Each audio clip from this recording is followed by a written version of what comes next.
Roland Topor, The Outsider's Outsider. Thomas Ligotti, Introduction to Roland Topor's The Tenant, Centipede Press 2006.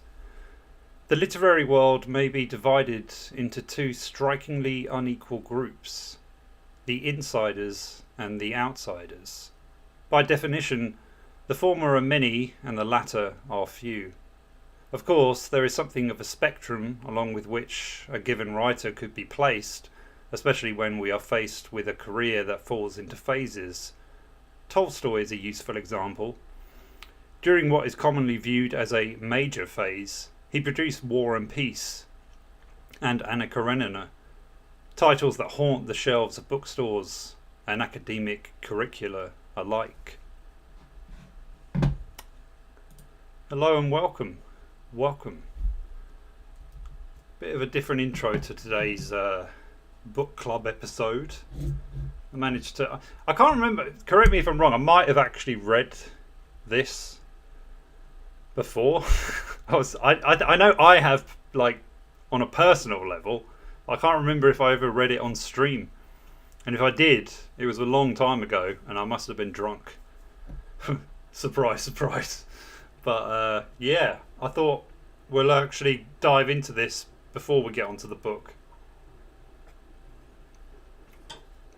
So that's what I'm going to do. Let me know how you are. Don't all be shy. Anyway, let's continue with this.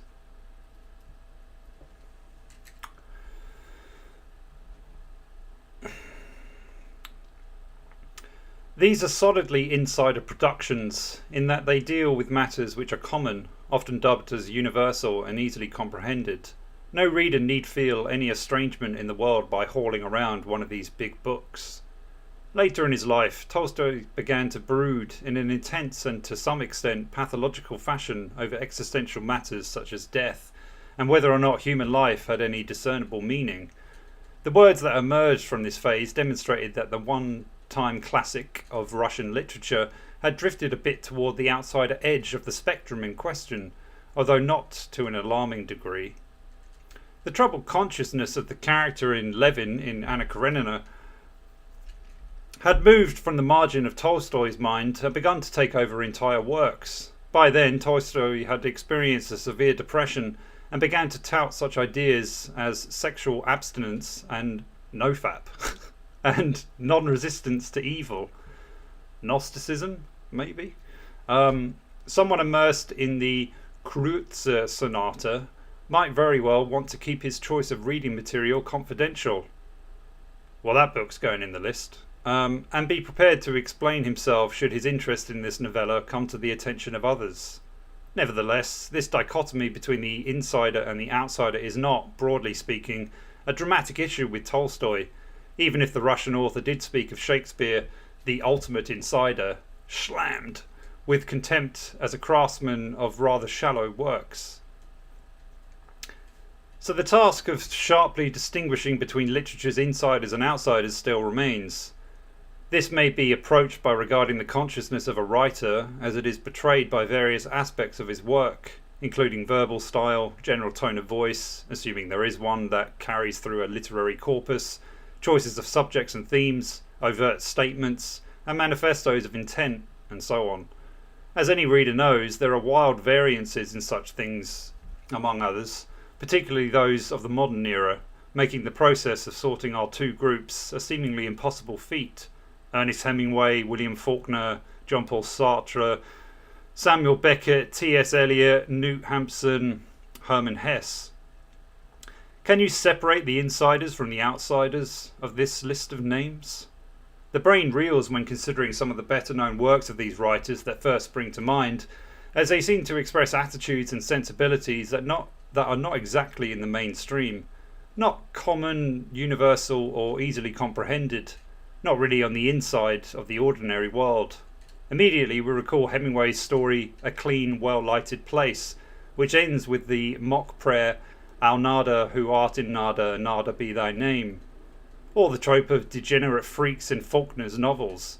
And let us not forget the alienated title characters of Hamsun's Hunger and Hesse's Steppenwolf, as well as Eliot's The Wasteland, Sartre's Nausea, and the entire output of Beckett. Fortunately, the status of these notable authors, insider or outsider, has been provided for us by the Swedish committees who awarded each of the aforementioned figures a Nobel Prize in Literature, which is annually given out, in the words of its eponymous originator, to authors who produce works of an idealistic tendency. But does the judgment of a body of Swedes really settle things for all of these authors? Are they to be classed as insiders by sole virtue of receiving some prize? Some would say yes, but not entirely because of the Nobel. Some would say no, despite the Nobel. Consequently, the job is unfinished as far as what determines the consciousness of an author to be that of an insider or outsider. Not to mention how all of this relates to the ultimate point of this introduction. Took a while to get there. Roland Topor's The Tenant as an exemplary work of one of the few and not the many, as a specimen that expresses the consciousness of one of the great outsiders. Yeah, the image on the thumbnail, that let me just whip it up. The one with the bandage, I don't know for sure, but I think that is actually a Roland Topor piece of art. Just thought I'd mention that, to be honest. Moving on.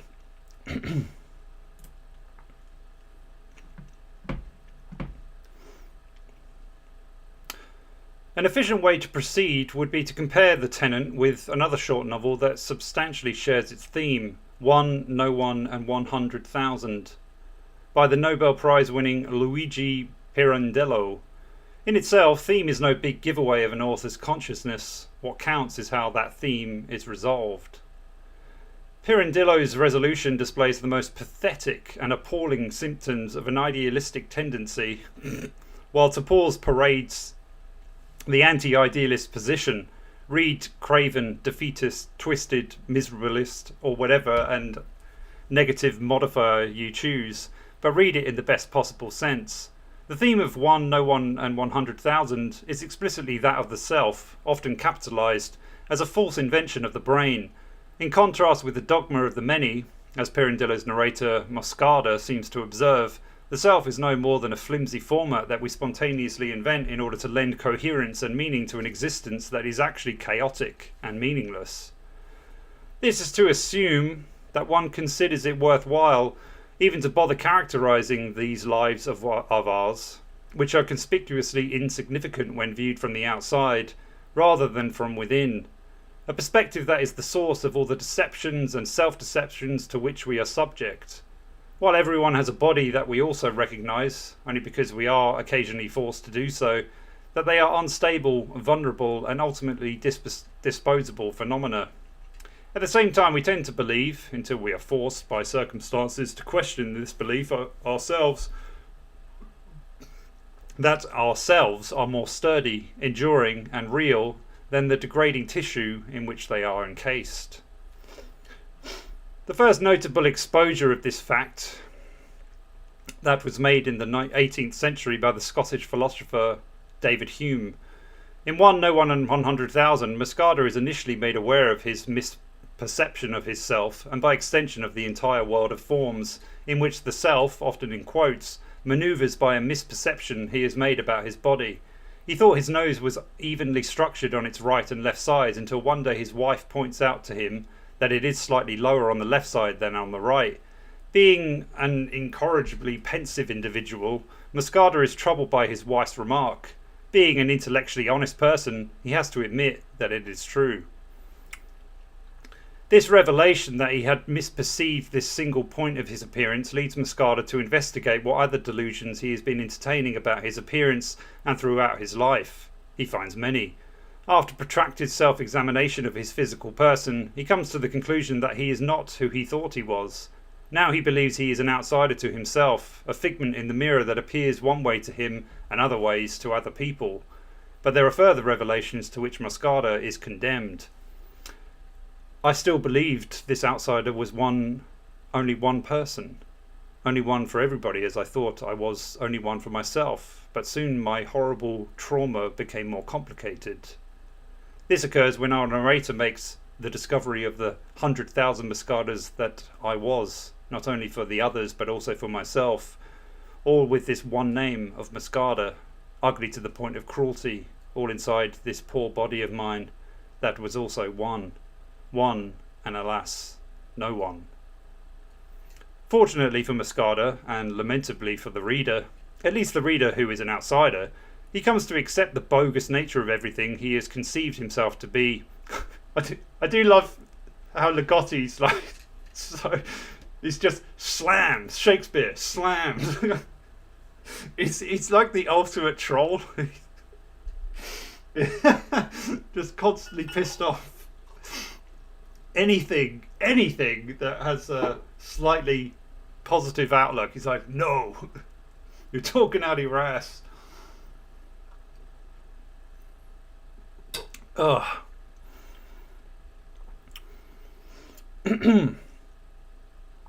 And finds a oneness from outside rather than inside his body with all that exists. He no longer thinks but simply is. This is the only way I can live now, to be reborn moment by moment, to prevent thought from working again inside me. Fucking hell. To prevent thought from working again inside me. The last paragraph of the novel is an exaltation of his new state of existence. The city is distant. From it, at times, in the twilight calm, the sound of bell reaches me. And now I hear those bells no longer inside me but outside, rung for themselves, and perhaps they quiver with joy in their humming hollowness, in a flying blue sky filled with hot sun, amid the shriek of the swallows. The shriek, okay. Or in the cloudy wind, heavy and high, over their airy spires. To think of death, to pray, there are those who still have this need, and the bells become their voice. I no longer have this need because I die at every instant, and I am reborn new and without memories, live and whole, no longer inside myself, but in everything outside. End of story. Things turn out alright for Moscada. He is now an outsider who has been saved.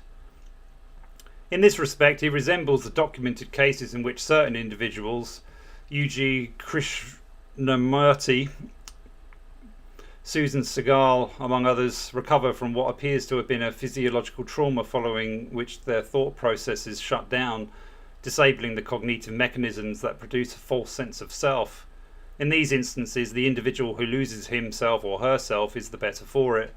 But does anyone believe that Luigi Pirandello knew firsthand what it was like to be in such a state on a permanent basis, as opposed to simply imagining this happy ending with a decidedly idealistic tendency? Granted, Pirandello was the genius of imagination for having conceived both the philosophical malady from which Moscada suffered and the manner in which he was delivered from it. The only possible resolution for someone so afflicted, and the proper resolution for a painfully self-conscious audience of the modernist era. And yet it is not a resolution available to the reader who could follow Moscada's progress towards salvation step by step and never be delivered to the land outside himself. If it were so, Pirandello would have invented the most effective cure the agonies of the human condition would ever know. So there's fucking typos in this, that's why I'm stumbling. Would ever know. He would have solved every problem that we face as a species. But it isn't so. Pirandello imagined a fairy tale resolution, as sure as if the prayer that Moscada says he no longer needs were offered as a cure for his anguished state. A deus ex machina for the moderns. His book is a shameful ruse, a make-believe tale for children. This is what the literary insider offers. Slammed! In The Tenant, Roland Topor supplies the opposing view of the outsider. When Perindillo's character Moscada describes his escalating perplexities about his identity as a horrible drama, these words appear as a mere formality, a perfunctory gesture that fails to convey the nightmarish quality of his situation. In The Tenant, by contrast, Topor truly and affectingly dramatises the horror of his non-hero Tarkovsky as he traverses the same nightmare terrain as his Italian counterpart. A pivotal message in the novel begins with the following sentence. At what precise moment, Tarkovsky asked himself, does an individual cease to be the person he and everyone else believes him to be? A Slavi named Parisian. Tarkovsky is an outsider and moves in the world outsiders are persecuted in, just as they are in the non-fictional world. While seeking a place to live in an apartment building, he is made to feel like a nobody by the landlord Monsieur Z, and then by the other residents of this sinister place. By this method of exerting their menacing power, Tarkovsky's persecutors can maintain their own delusional status as somebodies, real persons who are at home in the hell they have created for themselves. Anyone who was perceived to be outside of their group is fair game for their machinations, their routines for asserting their reality at the expense of all others. But they, too, are also nobodies. If they were not, their persecutions would not be required. They could pass their lives in a secure or uncaring condition with respect to their substance and value. However, as any good Buddhist or even Perindillo's Moscada could tell you, human beings have no more substance and value than anything else on this earth. The value to accept our place alongside both the mountains and the mould of this planet is the wellspring of the torments we inflict on one another.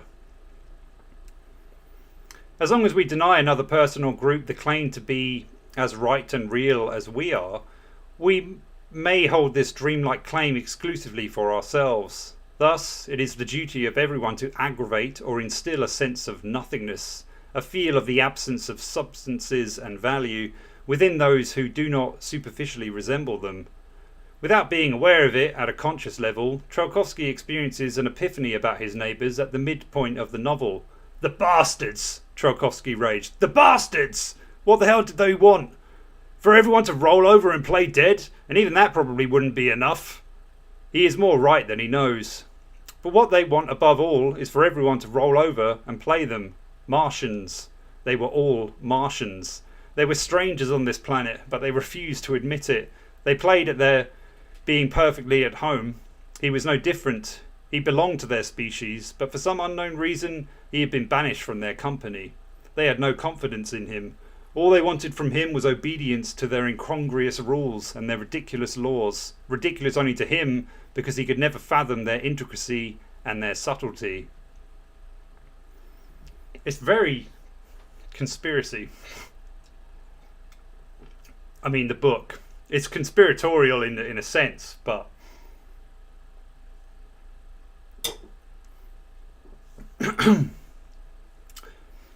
Tarkovsky's neighbours and everyone else he eventually sees cannot admit to themselves what he comes to realise. Everybody is nobody. No one has the power to define themselves. Those more powerful than you will make that determination, and you will stand mute within their courtroom. At first, Tarkovsky is manipulated by others toward this knowledge. Finally, he comes to embrace it and cooperates zealously in his fate, with his fate. Interestingly, The Tenant concludes with the same kind of leap beyond the unknown perimeters of the everyday world as does One, No One, and 100,000. Sadly for Tarkovsky, it is a leap in the opposite direction. More accurately, it is a leap that does not deliver Topor's protagonist from his horrible drama, but one that takes even further into the nightmare of nobodies. As an insider, Perindillo is under orders to provide helpful, ambiguous, or at least tolerable resolutions to the themes he developed in his work. Outfitted with an entirely different consciousness, the outsider must provide revolution in accord with his deviant vision. For some time, many of us have been respectfully allowed to hold a diversity of worldviews. However, the nature of worldview must be essentially affirmative and not craven, defeatist, twisted, miserabilist, fuck it, or whatever negative modifier you choose. These qualities may be valued by outsiders, few as they are, but the preponderant number of insiders that compose humankind will not incorporate your ideas and attitudes into their philosophies and ideologies, national policies, or fraternal bylaws. Both Perindillo and Topor were dealing with the same theme: to believe you are someone is to be insane. I've been saying this for years. The former writer ended his story with the portrait of a man who transcended both sanity and insanity by becoming the no one embedded in the novel's title. This resolution has been deplored from the viewpoint of an admitted outsider as a phony and rather indecent imposter. An insider might say the same thing about the ending of Topor's novel, which implies a transcendence into a greater nightmare than the unfortunate Trelkovsky ever suspected. Which of these endings gains you favour as being truer to human experience will depend on who you are, or who you think you are. This is a very Pirindillian theme. In conflict with Nobel Prize winners and other insiders, it is a tendency of the literary outsider to be non-idealistic. He will not sign on to the programs of progress or lift a finger to sustain the status quo. The characters in his works will gain nothing from their sufferings except the deformations that their pain has imprinted upon them. That is, should they survive at all, since the outsider is not skittish about depicting doom and death as the absurd lot of our lives.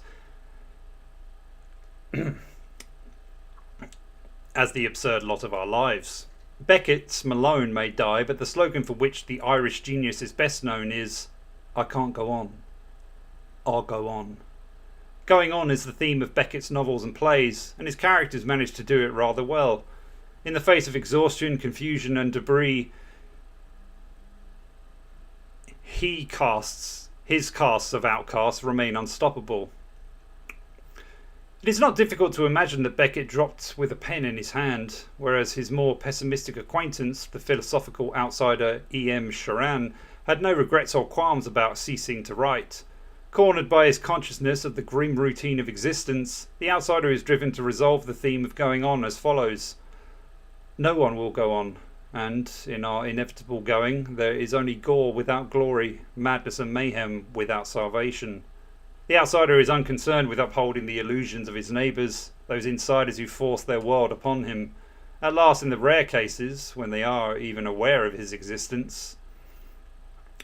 And should they become aware of the outsider, they will either actively persecute the one who does not share their peculiar delusions and allegiances, or undermine him with indifference. Nevertheless, the outsider may still endure in his niche, if only as an amusing freak.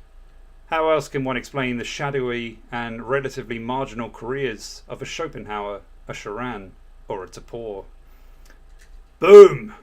Simultaneously bizarre and unsurprising that the works of Roland Topor, which also include the short novel Joko's Anniversary and a collection of the most morbid tales ever written, have not been more enthusiastically received a superlative example of horror fiction, at least among English-speaking aficionados of the genre.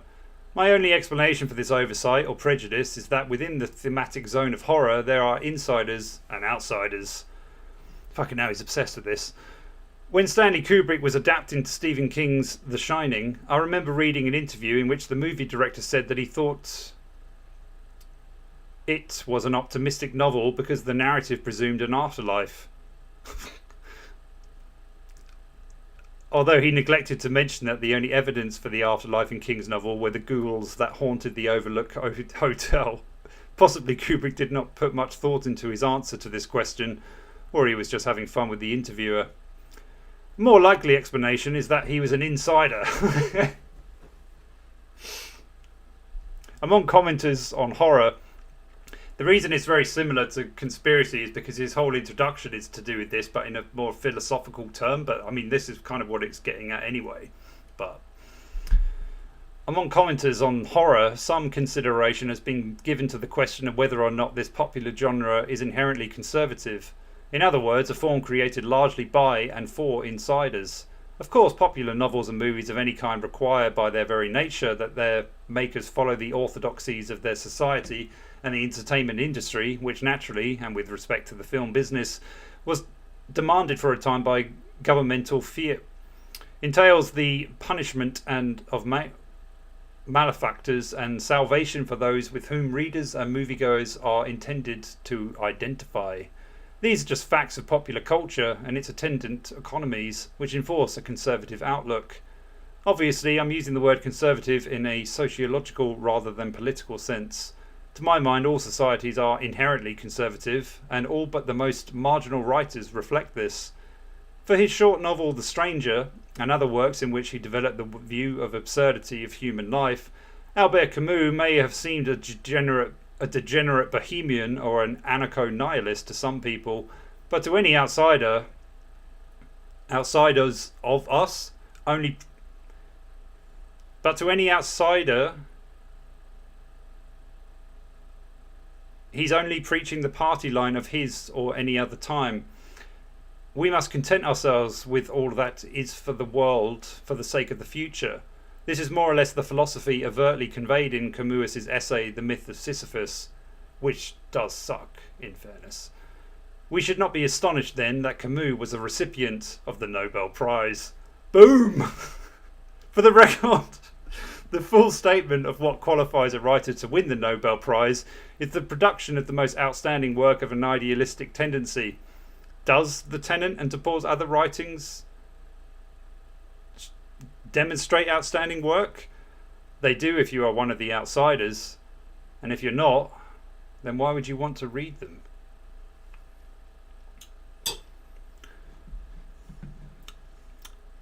Pretty bizarre introduction, if I'm honest. I mean, I quite enjoyed it, but it feels like he's just going on a rant about insiders and out. It's got this like dichotomous thinking going on where everything's like black white. You're either in, you're out. You're one of them. You're one. You know, it's fucking.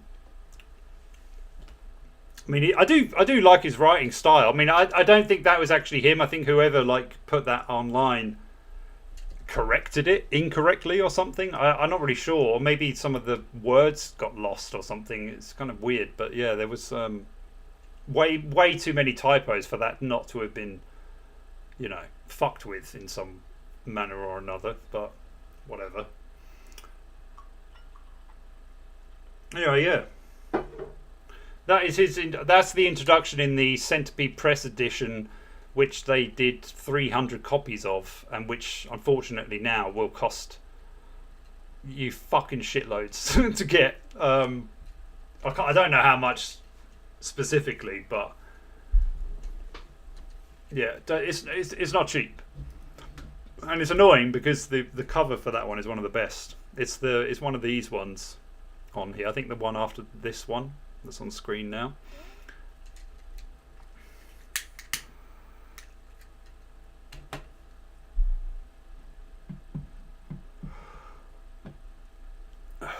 Yeah, that's the one. Well, obviously, because it says introduction by Ligotti. But anyway, how are we all doing? We'll get into this shortly. I mean, he didn't exactly include a lot of quotes from it. Seemed maybe a little bit whimsical, but I've had it on my list for quite a while.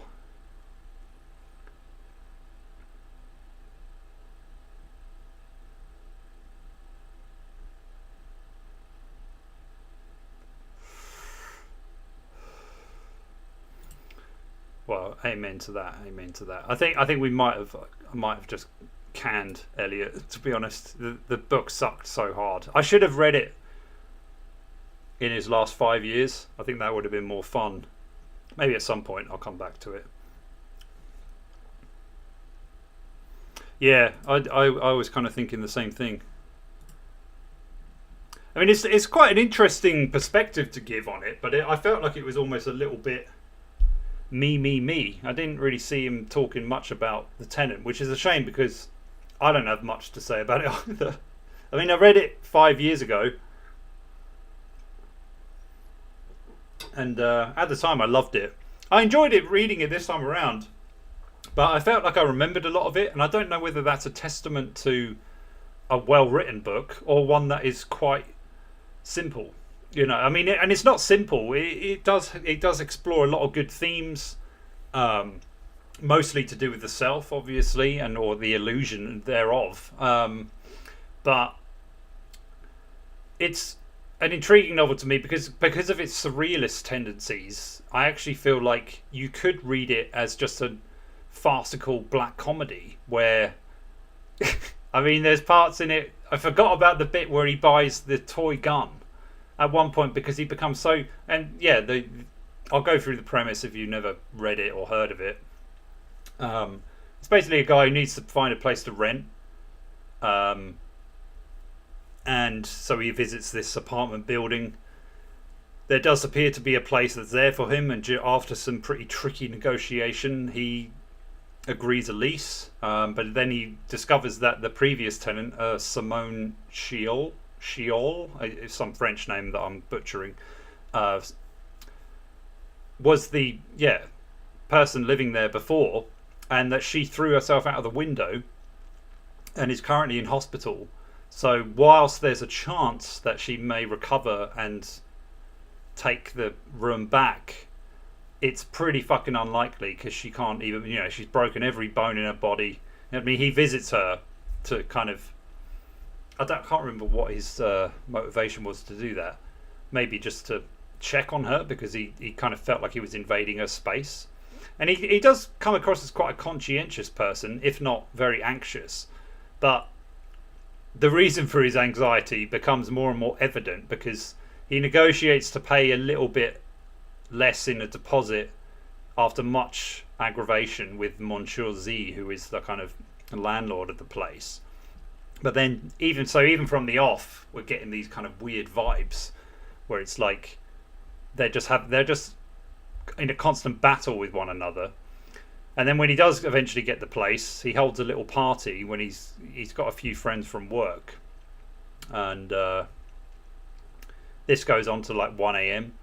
But the neighbours are fucking furious about it because of the noise. And then from there on out, he's like trying to be as quiet as a mouse. And but then even little things, they seem to think that he's always making noise. So it starts to make him really paranoid. They keep fucking, constantly banging on the fucking thing all the time, even when he just makes a tiny bit of noise. So it's like you can kind of feel the anxiety of him like closing in, and at times it's fucking hilarious because it's like he does weird stuff where one neighbor comes round and she explains that someone else is trying to get her kicked out, and she's got a deaf daughter, I believe, who actually has another disability as well. I don't think she can move very well, and apparently there's a petition going around the block or the building to get her booted because of the disturbances she's apparently making. He refuses to sign it, and then later on, she comes back, and then she says like because of all the stress, she's got the colic, and that's basically like it's some sort of disease where you can. I think you basically piss and shit a lot. I think I'm not actually sure, to be honest. I tried to look it up, but you can tell that it is that because to get her revenge, she happily basically like a cat goes spraying all the other doors, and then this makes our Trelkovsky guy worry because if his is nice and clean, the only one no one bothered touching, then it's going to look like he was one of the instigators of this incident. So he shits himself in the figurative sense and actually goes and cleans it up. And there's all these other little things that happen. Like there's one part where he's taking out the trash, and even when he goes out there, he throws his stuff on there, not really thinking about it as you do. And then he kind of looks at it and he realizes how neat everything is. Like everything seems to be packed perfectly.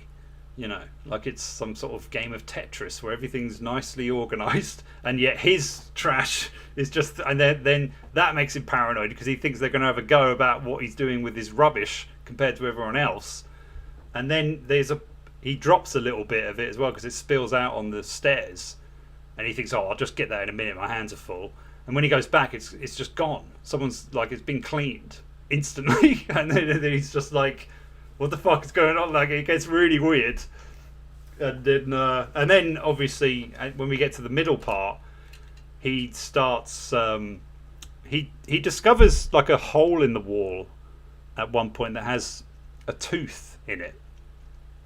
And then later, like, I can't remember exactly when it is, but at some point during one of his kind of delirious phases, he starts emulating Simone, at least in behaviour. There's a cafe that he goes to, and he starts ordering what she used to order, and it's almost like it kind of creeps up on him at some point. It's like almost like it's being suggested, and then at one point he realizes that he's woken up after he gets a fever actually, and then he wakes up and he's fully dressed as a woman, with the brassiere, stockings, makeup, wig, everything basically, and he's just like he can't work out what the hell's going on, and then it's just like carnage from then on out, pretty much, where he's very suspicious of how the whole building seems to be conspiring against him and seems to be wanting to turn him into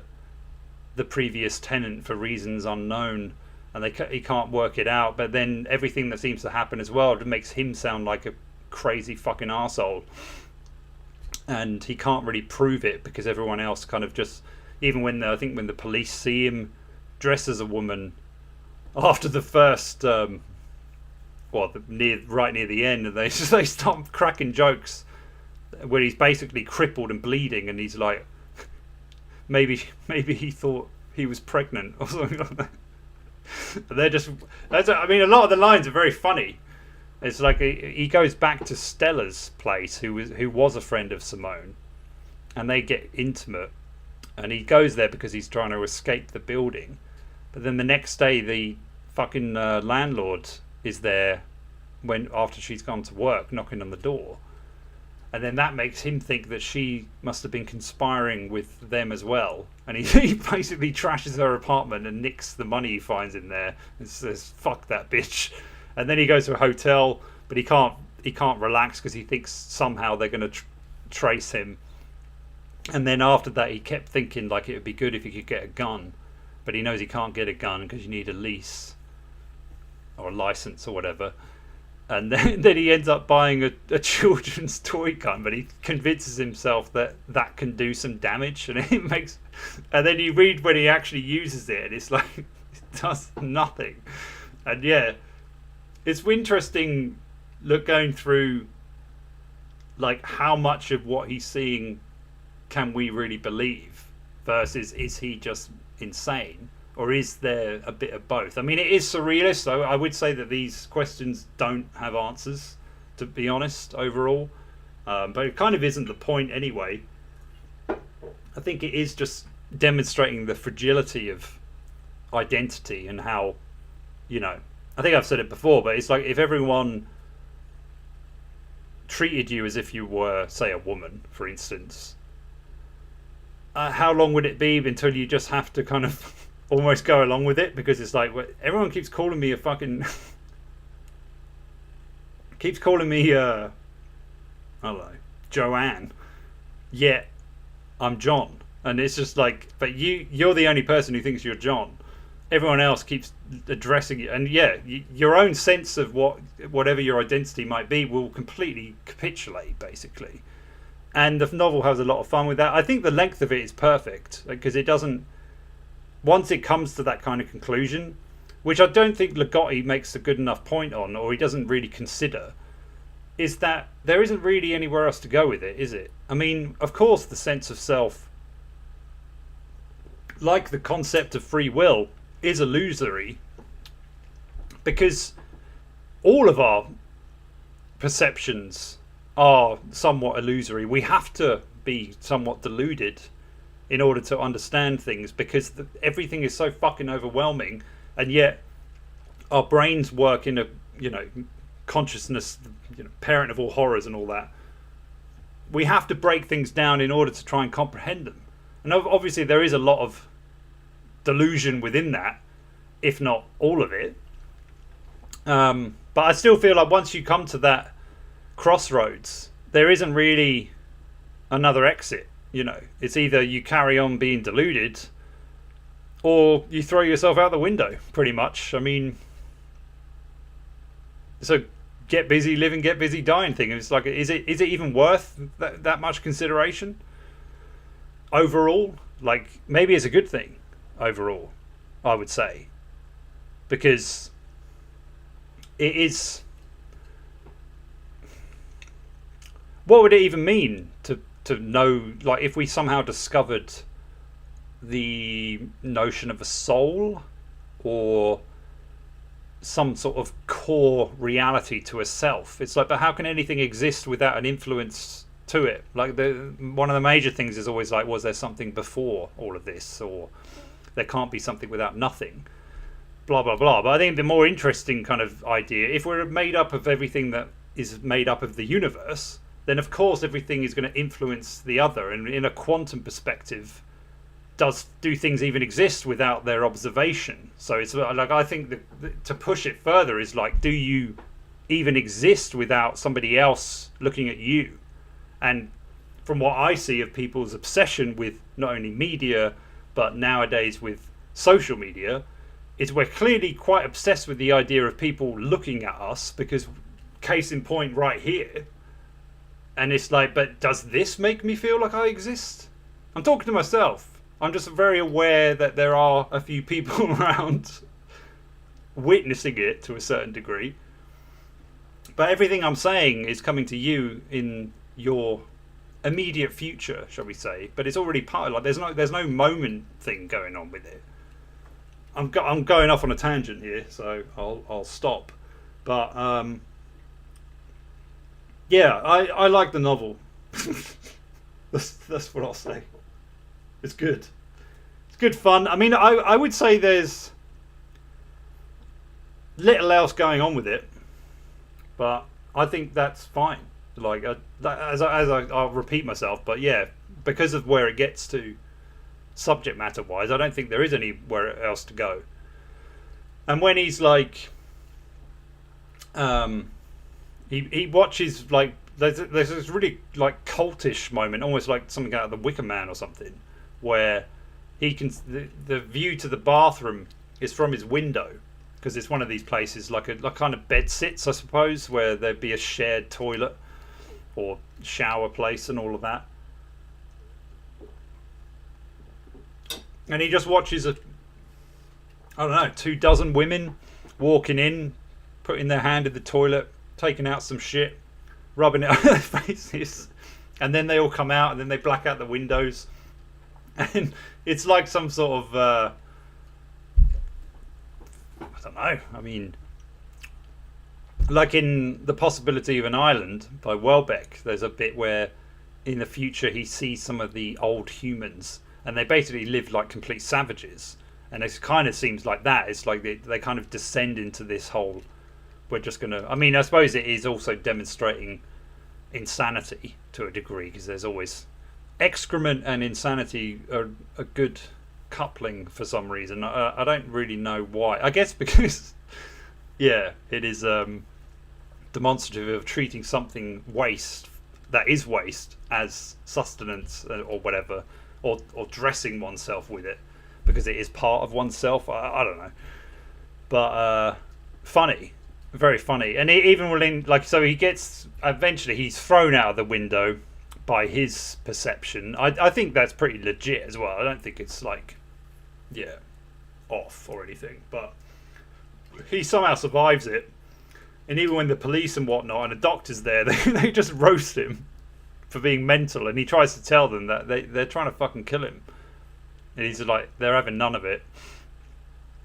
And then somehow he can still walk and all of this kind of stuff, and he gets up and he's bleeding everywhere, and he kind of scares them off by threatening them with his blood. I suppose that is the proper division of them believing that they are different to him, because they do stay back when he starts threatening them with his own life source, let's say.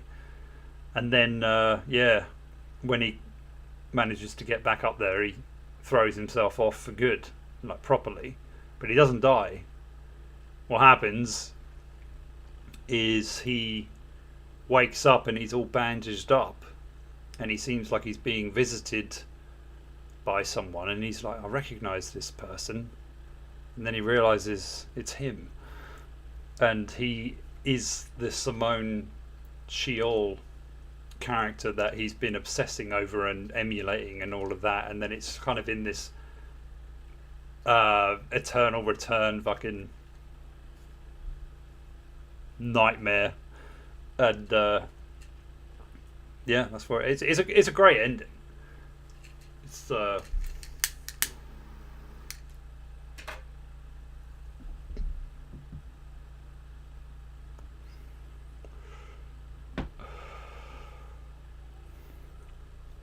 how would I quantify it? I mean, to be honest, I tried to watch the film,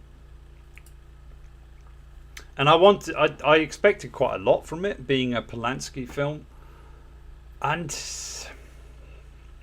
so fucking boring. Like I was like, how has he made this so slow paced? I didn't really understand that, but I do appreciate that a lot of the novel is like kind of inner monologue. That's quite difficult to portray on film, although he could have used a voiceover. I mean, maybe he does. I'm not even sure. I can't remember much of it, but I did think, I thought it sucked, to be honest. So I was just like, maybe it does get good when he starts cross-dressing or something. Maybe it kind of goes to an extreme. I doubt it's as extreme as it is in the book, but you never know. Could be. It was filmed quite a while back, and they did what they wanted a bit more back then.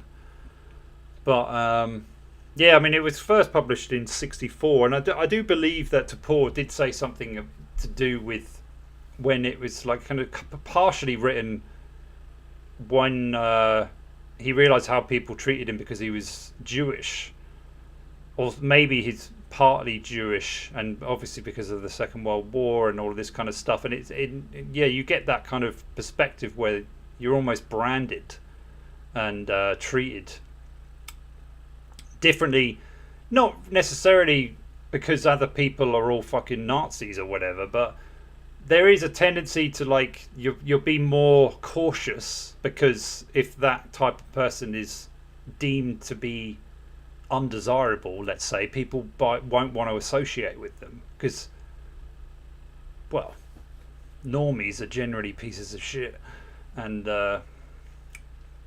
so the novel's partially about that, and he does it instead, obviously, by making him kind of Russian of origin, but he's actually French of upbringing, and that already creates. So someone asked him, I think Monsieur Z, or someone else might do it at one point, I can't remember, but yeah, they start questioning his heritage and all this kind of stuff, and then that becomes a bit weird because he's not very well acquainted with him, and it's like he's asking him all these fucking questions about it. And yeah, it's got a few things in it that I would question. There's a bit with the canine teeth, like at one point, because when he finds the teeth in the wall, he kind of puts them back, and he kind of keeps them as trinkets for whatever reason it is. And then he finds them again at one other point, and they've turned into canine teeth. And it's like, I'm not really sure what that was trying to represent. Maybe that they were going to eat him alive or something. I'm not really sure. Maybe that he was misinterpreting it, but then you think, if that's an example of an unreliable narrator or whatever, then what do the canine things really mean? That everyone really is still an animal deep down? Something like that? I don't know. But yeah, it's great fun. And I do think more people should read it. Like, there's a few... Better Than Foods actually reviewed it, I noticed. I think he did it a few years ago. But yeah, all of the others just, it doesn't really, I mean, when I did it, it didn't get too much interest, but it's a good little book, I would say. It might get a bit more of a, I mean, it already has a kind of cultish status, I suppose, within certain circles, but not enough, I would say. And I would like to watch another adaptation, film-wise, because I do think it could be a banger of a movie if it got the pacing right. And you could still do it with a voiceover, I think. Like, why not? If it was that type of movie, I think it would have worked very well. But yeah, you could probably cut out certain things that I've just mentioned, I suppose, if you wanted to. I suppose the other thing, I did think he was inside the apartment a bit more than he actually was for some reason. I don't know why. I just remember thinking, like, I didn't realise he'd actually left for quite a while. Maybe that was a stupid thought, really, because, yeah, if he was just in the room the whole time, would have been pretty dull.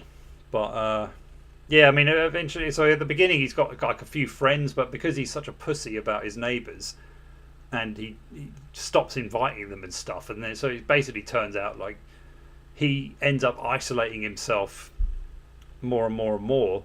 And there's a good little scene where his friend invites him over. This is a bit earlier on, and he's a total arsehole to someone who complains when he's playing music like full blast. And I thought that was quite an interesting thing, because it's like, this is a friend of his, and he's trying to show that he's he doesn't take shit, and he does what he wants. And you just think this is like exemplary of how fucking awful like people are, and like an example of what's going to happen 50 years from that time, where everyone's just entitled and does what they want, and then people are rude to one another. It's kind of like, you could imagine it being in Brooklyn or something like that, and you just think, this guy's boasting about shouting at his neighbour and being incredibly inconsiderate just because he wants to play some music. And you just think, what point is he trying to prove here? So I think Trolkowski rightly stops kind of associating with him, but I'm not sure if that's what Topor's goal with it was. I thought it was just quite a nice demonstration of, like, if these people exist and then everything's just kind of like a war all the time, like you're either for us or against us, but everyone else is always wrong. And his dissent because of that, maybe it's because he's also incorrect about what he's perceiving and whatnot. I'm not sure. I might be looking too deeply into it, but it was interesting to consider. So to answer your question,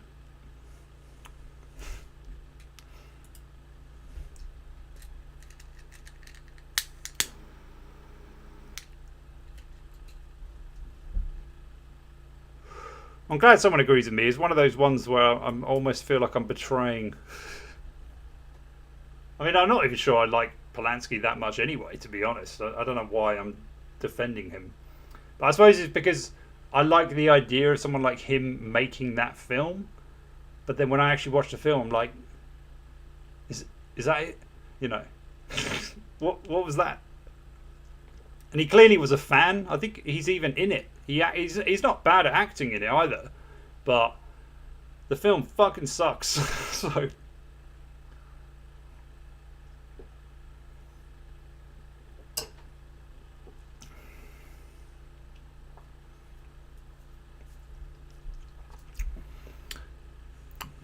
So how do I interpret The Eternal Return? I mean, in simplistic terms, it was about how to look at life in general. So if one can amor fati, like to love fate, to be in love with your own fate, and to then, in the eternal return sense, to live a life that to you has the meaning, and you stick to the principles and whatnot that you come up with yourself, whatever. The idea of, like, you should be trying to live your life as if you're going to have to relive it eternally, essentially. So that if you can hit the ideal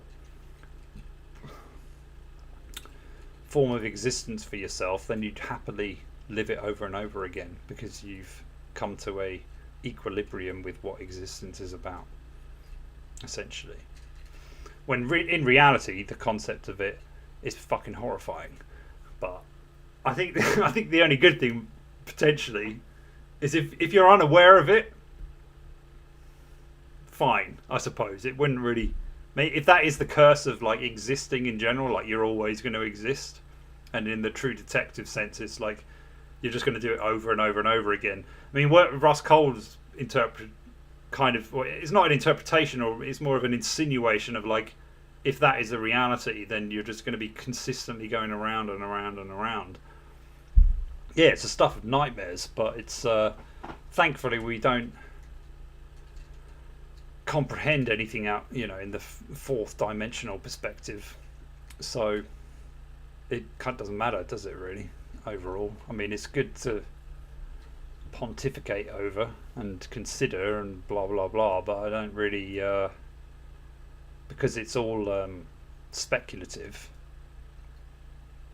It's as arbitrary as talking about Premier League football, essentially.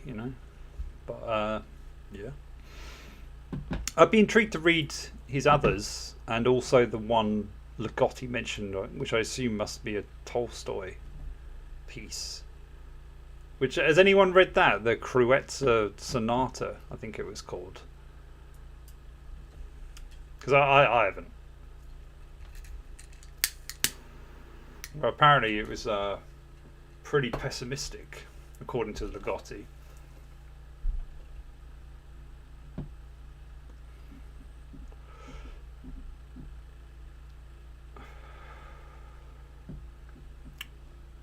I wouldn't claim that they would, claim it, but it wouldn't surprise me if it was made into a movie now and people would bitch about it being, whatever they could accuse it of being, like anti-trans, because it's saying it's a bad thing that he's dressing as a woman, even though he doesn't want to dress as a woman, or something like that. Like, it would be insinuating that by default it is therefore bad or worse to be a woman. It's like, and I do think what a few uni students would pick out is the way he describes women in general, Trelkovsky at least, because he's quite, a red-blooded male to a certain extent, or at least he is at the beginning. He seems to be interested in the opposite sex. But I don't know. I mean, it would be pretty ludicrous to make those kind of accusations in a book where, I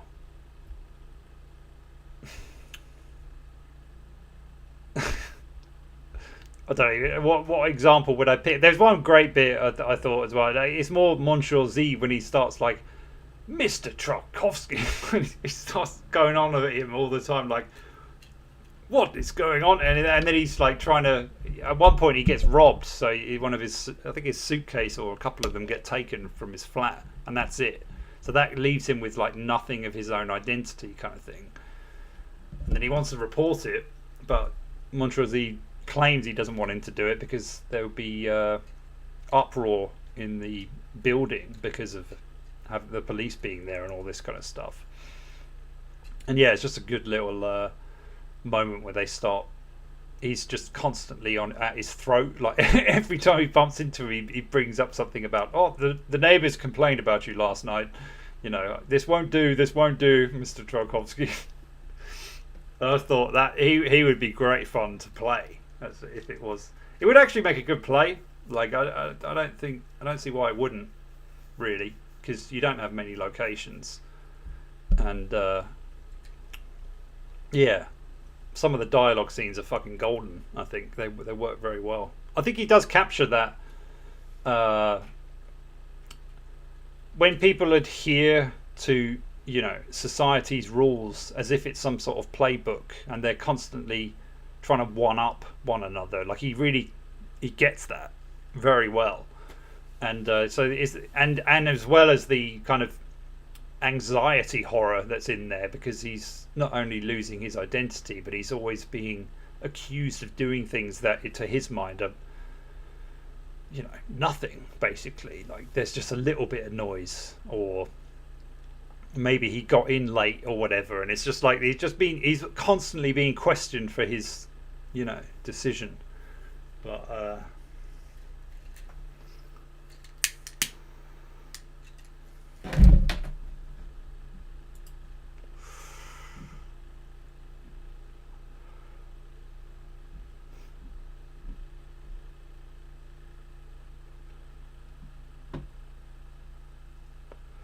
yeah, all that.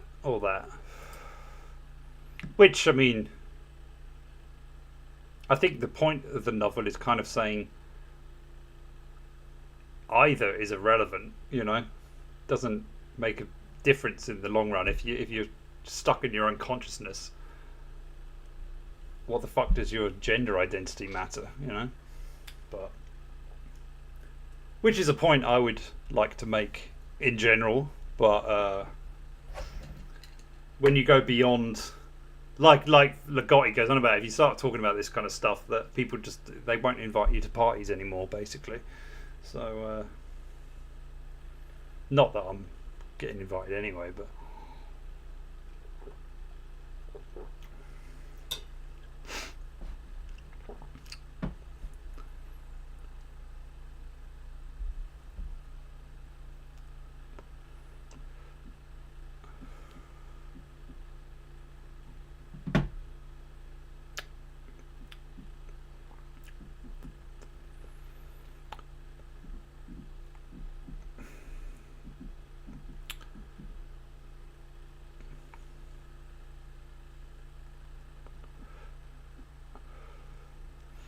yeah, I would, if you're talking about the Tenant still, I would agree. I mean, I think, like you say, the philosophy is in the story, which is actually, like, that's rare. Like, it's hard to find that. And I do feel, I mean, if I was to take issue with what Ligotti says about Camus, at least, I would say that The Stranger is pretty cynical overall. Like, the ending, he's basically declaring that he wants everyone to hate him and to laugh at his situation and the demise that is being brought about him. I would say that it was the work after that where the myth of Sisyphus, he starts spouting bullshit about how, one must imagine Sisyphus happy and all this kind of nonsense. But I would say The Stranger is, well, clearly it's his best work for one thing. I mean, it stands so far above everything else he wrote. But it is also a kind of one in a million piece as well. Like, it doesn't, like, I don't think you can compare it to other. Like, a lot of people will do it to, say, Sartre's Nausea. But Nausea, I kind of feel like it is in a world where all of the morals and whatnot are kind of disintegrating, one could say. But in The Stranger, I feel like it's kind of set in a real world, but it only tells it from a kind of, almost like it's only telling it from one part of the brain, which is a fucking difficult thing to do, I would say. Because he's almost comatose, I would say, in some regard. And that makes his viewpoint, or Meursault's viewpoint of the world, so ambiguous that you kind of end up projecting your own thing. Like, say with the neighbour with the dog and how he treats him, it's like your interpretation of it would depend entirely on what you think of dogs in general, or pets, how you think they should be treated by other people, how you feel about your own neighbours and all of this. So you do end up naturally judging Meursault, and I guess that is the genius of it in a lot of ways, because it's only when he has been judged that he suddenly becomes human himself, and the only thing he wants is, I would say, complete annihilation, I suppose, to quote the titular novel of last week. Having said that,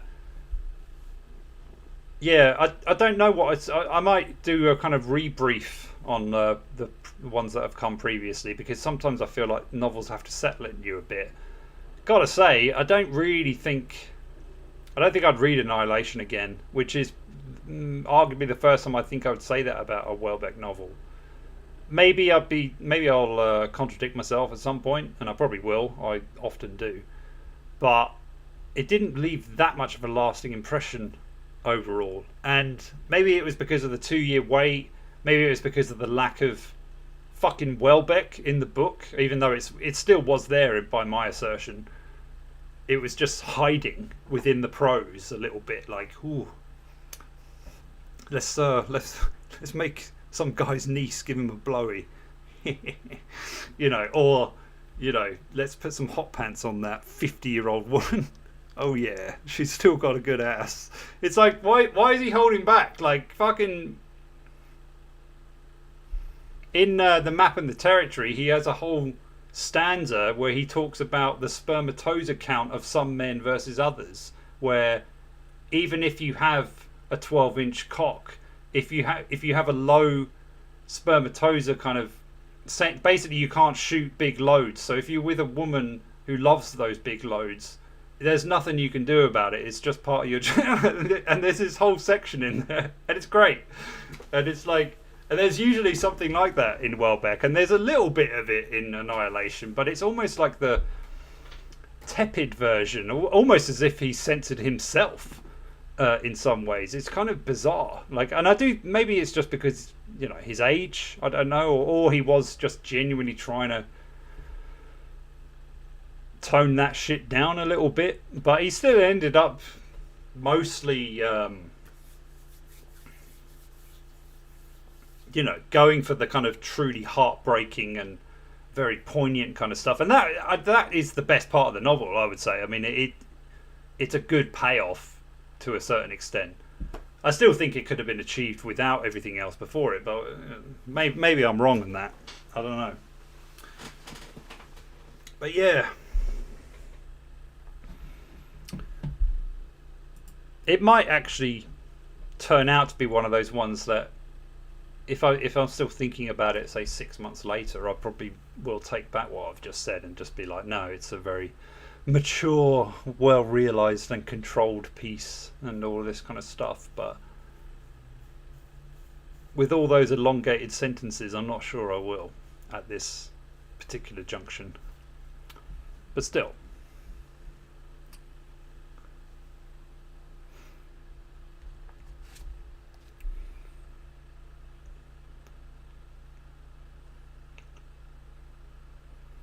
£10. You haven't seen the new wheel, baby. £10's a good deal. New wheel. Fucking giving me shit. And I like how you ignore the $1 a month for Patreon. I mean, fuck me.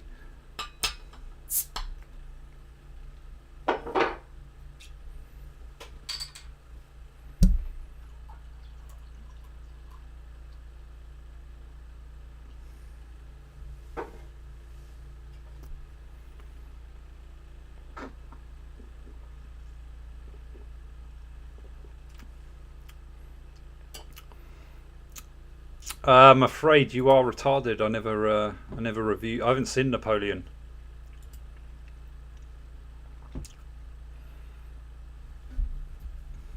I've had a couple taken down, I think.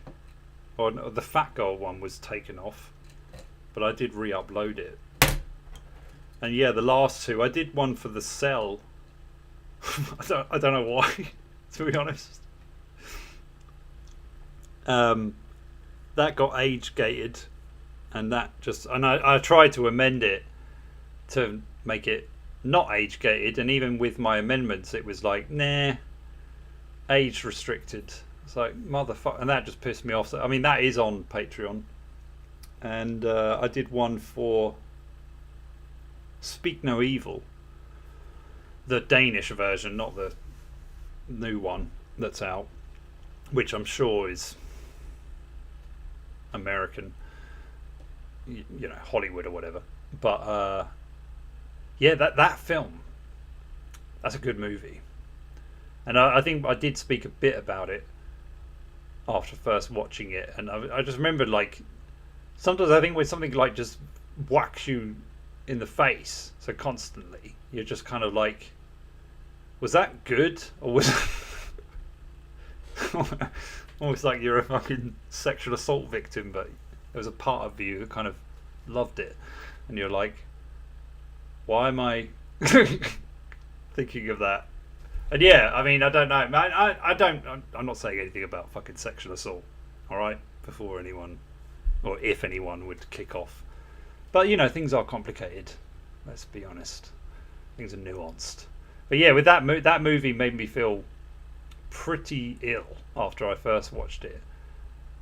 But then, yeah, after a good couple of months, it's still pop up now and again in my mind, and I was just like, it's actually a fucking good movie. Like, it's savage. I mean, there are some flaws to it as well, but I do think it packs a pretty devastatingly big punch. So yeah, that's on Patreon as well. And I had 3 copyright claims for that. One from the original film, one from another, I guess. I can't remember. Those 2 got cleared. The third one was for the fucking trailer for the one that's out now. And Universal Studios told me that, basically. Went, nah. We know you've used the trailer and put a voiceover over it, and you're actually talking about the other film, but go suck a dick. I'm not letting you have it. And it's like, can't be arsed with this anymore. What's the point? What is the point? It must be nice to have free reign to actually review stuff. I don't know whether that's the case, but when I know there's one I follow a bit called Reaper, and he shows loads of footage from films, you know. I mean, he hated True Detective as much as I did, Night Country.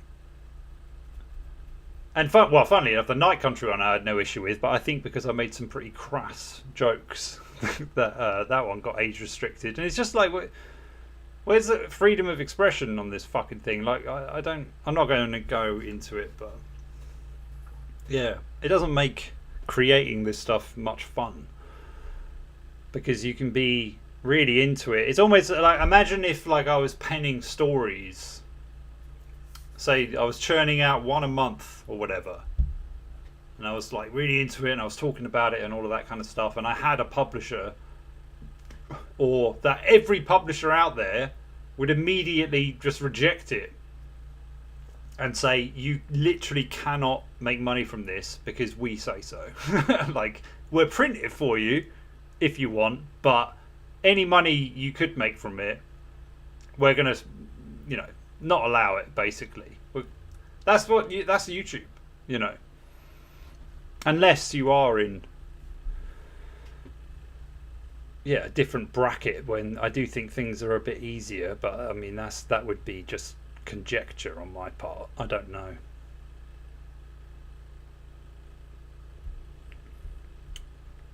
Strange Darling. I don't even know if I've heard of this.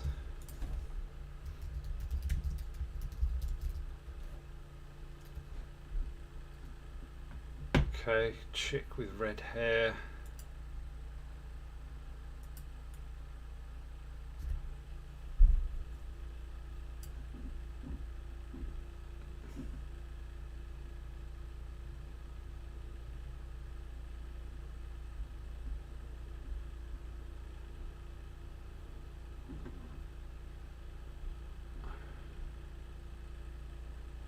Nothing is what it seems when a twisted one-night stand spirals into a serial killer's vicious murder spree.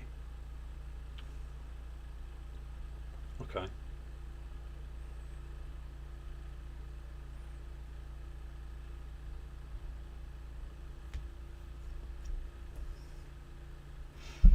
Might be alright. I don't know.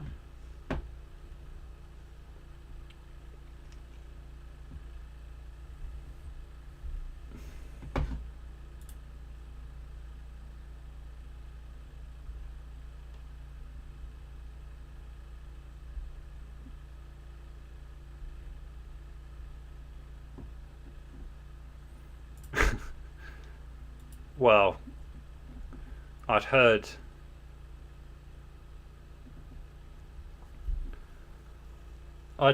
that it does focus on his woman a bit.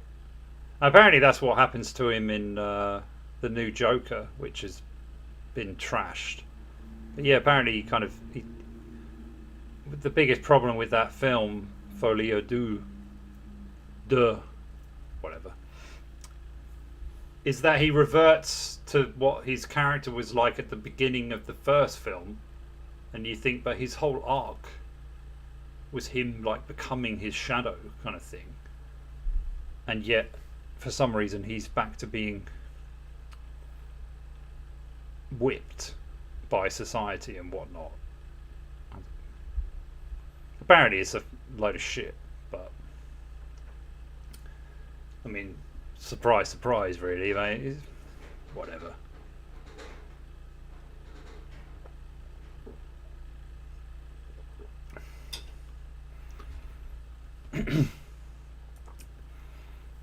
I'm wearing less. I had like 3 before, so I don't know what you're talking about. I think I can get rid of the Roland Topor thing.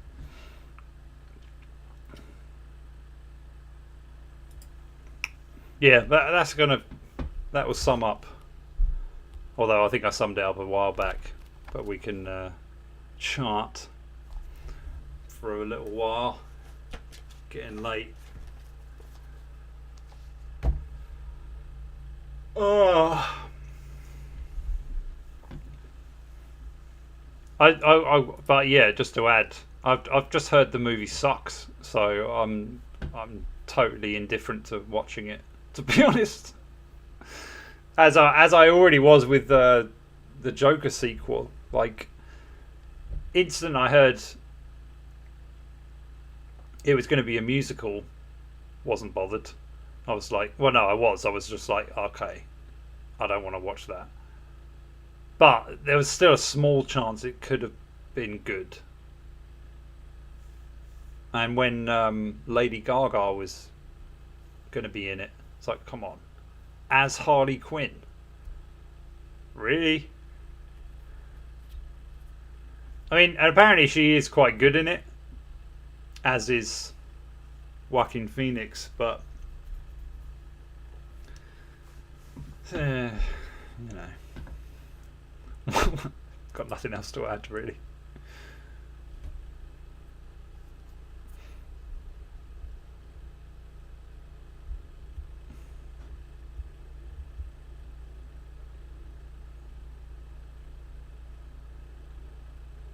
Okay.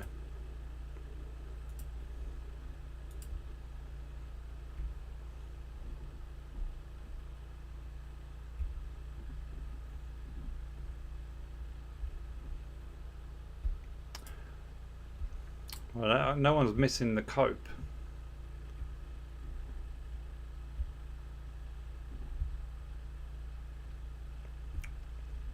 What do you? How? I mean, my old book reviews would only talk about it for 20 minutes, so you got to forgive me if after an hour I might run out of shit. It's not like you lot. I don't think any of you. How many of you actually read it? That's what I'd be like intrigued to know. I know Painbow didn't because he's already reviewed it. I should watch it. Why? I mean, I'm okay. I'll take the suggestion, but I would like to know why you think I should watch it,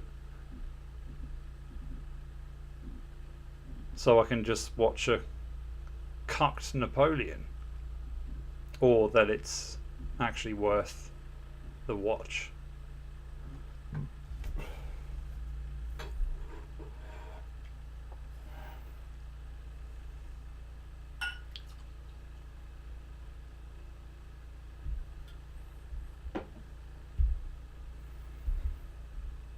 See, there we go.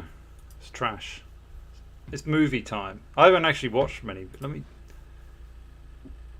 I don't think there's. I haven't really been watching them. Fucking talking to myself.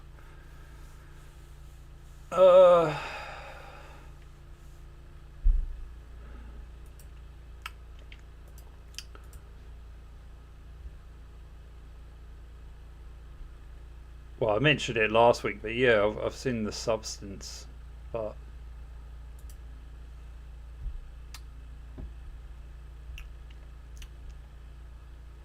yeah, of late I actually haven't watched many movies.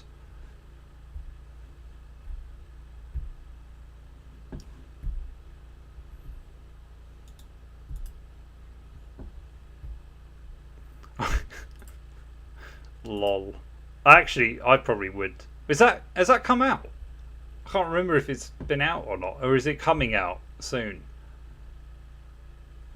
I pay so little attention. I don't think it's come out. I think I'm just fucking losing my mind. It's coming out soon, right? Yeah, it's coming out 15th of November.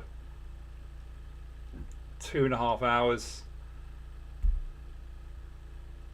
Paul Mescal, Denzel, Pedro Pascal.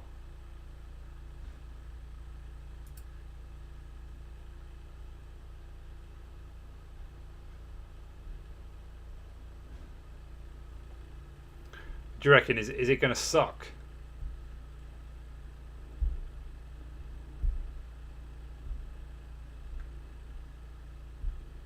I can't believe they've made a fucking sequel to it, to be honest. But then, it's not the first time I've said it.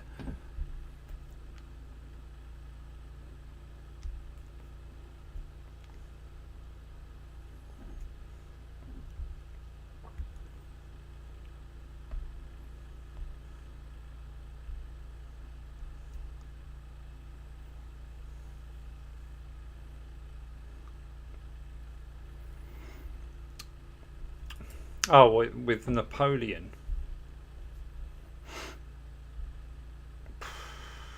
Not sure it would have been his choice. I mean, that would be speculative on my part, but yeah, I would guess that.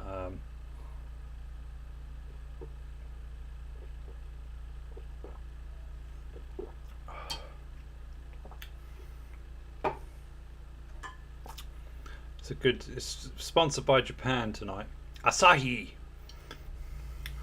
go beer.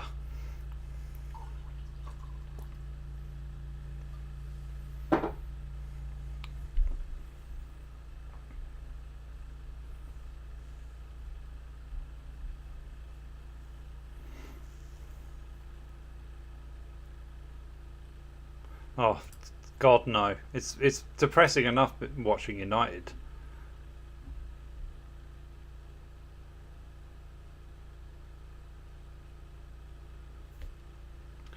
True, but they in the day, or back in the day, you usually had those straight to DVD or straight to video sequels, didn't you? So sometimes you didn't even hear about them until like 5-10 years after they'd come out, and then you just kind of laugh at it. And what the internet seems to have done, at least in some circles, has created a kind of weird niche where people would then go and watch them just to make a fucking movie or a video themselves about how shit it is. And it's like, obviously it's shit, like and yet there's an interest in that. It's very, very bizarre. Whereas before we just dismiss it, like even Disney did it with, say, like The Lion King or whatever. There was loads of like straight to video, but they were just all for kids. And I suppose this is for like niche audiences or something, but like, the fuck, just weird. But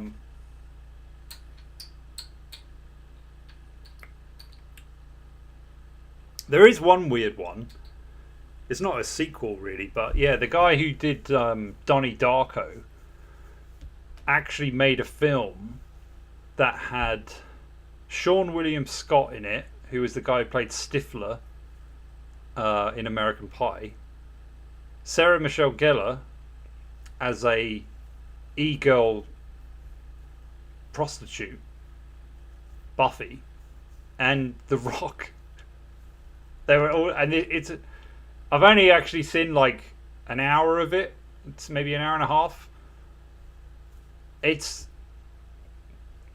kind of shit, But there is something kind of oddly intriguing when watching it, because you're watching, this woman from a teenage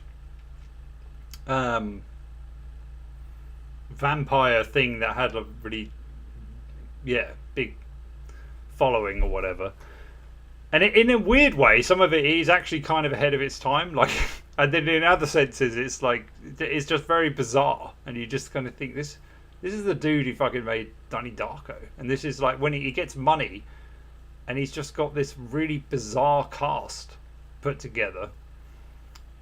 Can't remember what it's called now, but yeah, if you look up, what was his name? David Kelly or something? Can't remember. I mean, I think that's it. Something like that. But yeah, Donnie Darko, and then find his other film. Very weird.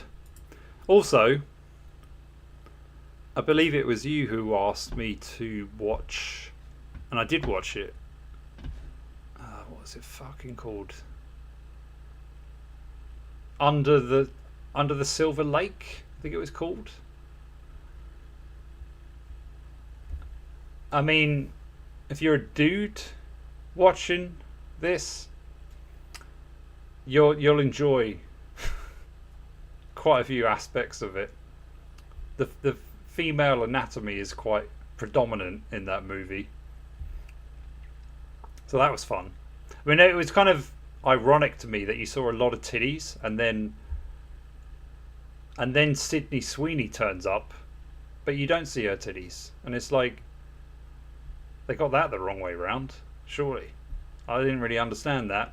I mean, she has a bit role in it. I think it's before she kind of blew up, but yeah, it's weird film.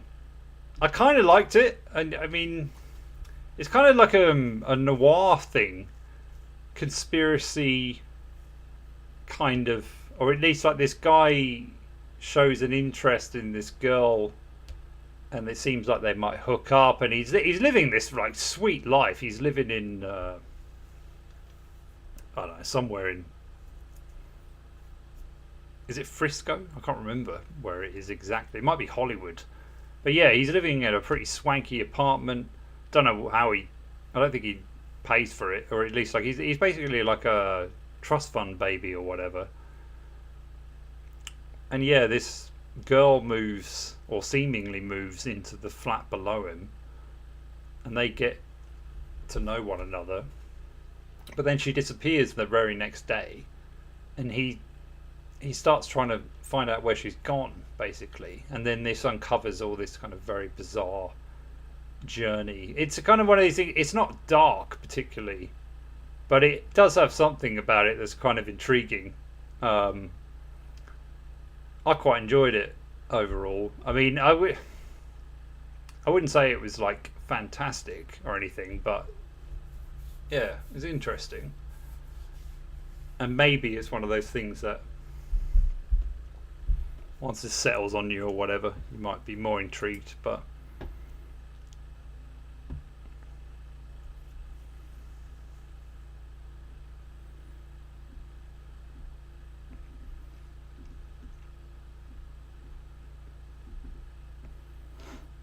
Daddy-O.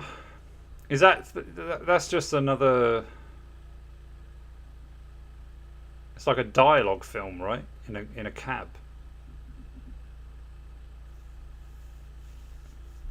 I might give it a watch. I was half intrigued to look at it, but also half not, if I'm honest.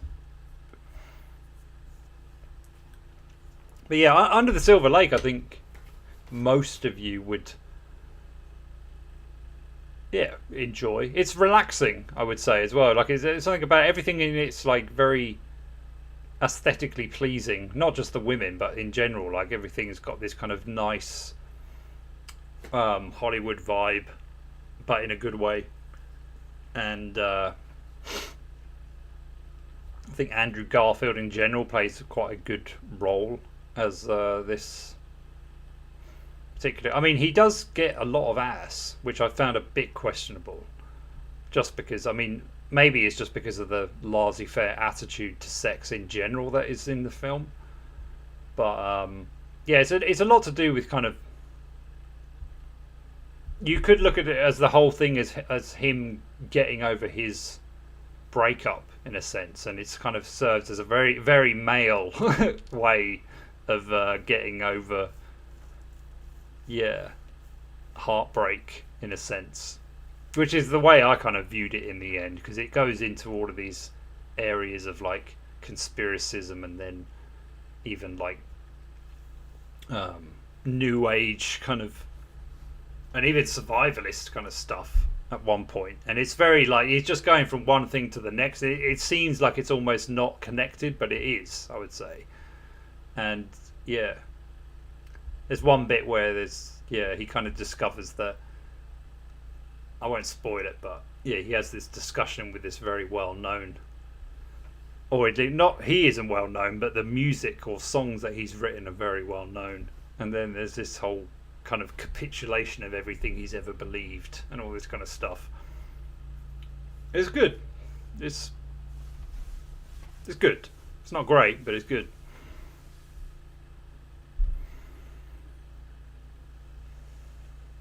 Yeah, for sure. That's what I quite liked about it. It kind of had that feel to it. It's almost like if you took something like American Pie, like I mentioned earlier, but then actually tried to make a philosophy out of it. It's a little bit like that. So it's got a more. I mean, maybe that's a big compliment to American Pie, but it's got that similar type of vibe. Yet it's a bit more mature, and yet it's still obsessed with the pussy, basically, which is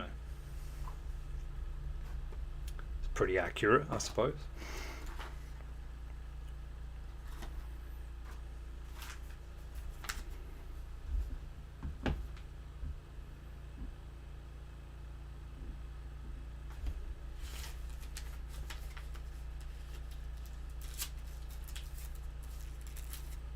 But yeah, well, as anyone who's read the description will already know, you will be able to recommend books by either becoming a patron or you can potentially jump the queue if you spin the wheel. The wheel has been refurbished, reimagined, if you will.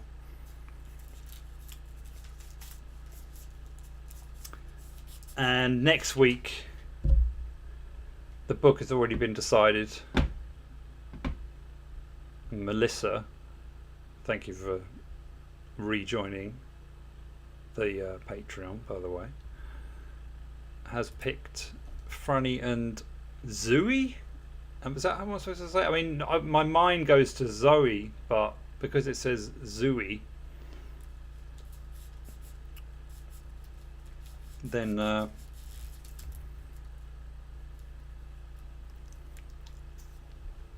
anyway, even from the small amount that I read about this, I won't go too much into it because I don't want. This is what a Guardian article said about it. Is that the right one? Yeah, this will be the right one.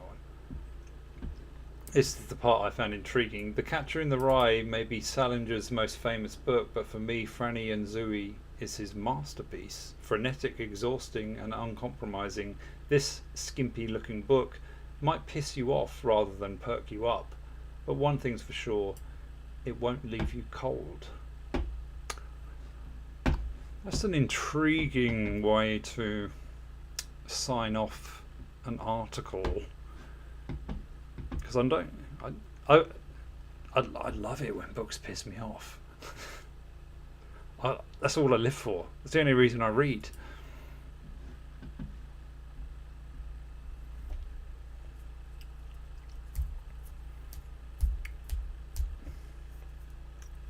I think the wheel is about to be spun though. In fact, I know it. I don't know why I'm teasing it, but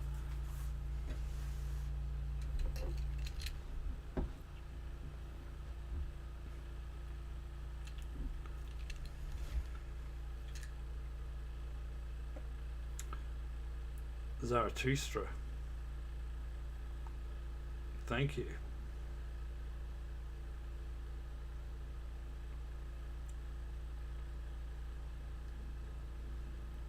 This will allow me to show the new.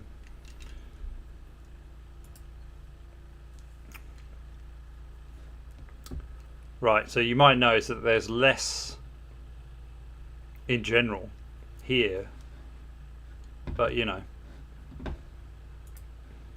more things you can win. Let's just see what happens.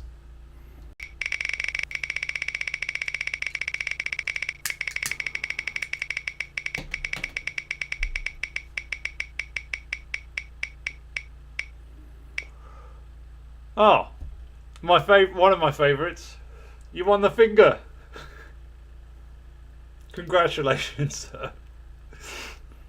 I missed the wheel. When the wheel delivers, as you can see as well, everything's equal on this wheel. I'm not fucking around anymore. And you can even save Hawk, potentially. There is an unban Hawk now on the wheel. But yeah, perfect start for me. I mean, maybe it was slightly above Sweet Fuck All, which is definitely my favourite one, but the finger is after that. The rest of them, maybe Go to Jail, I do quite like that one.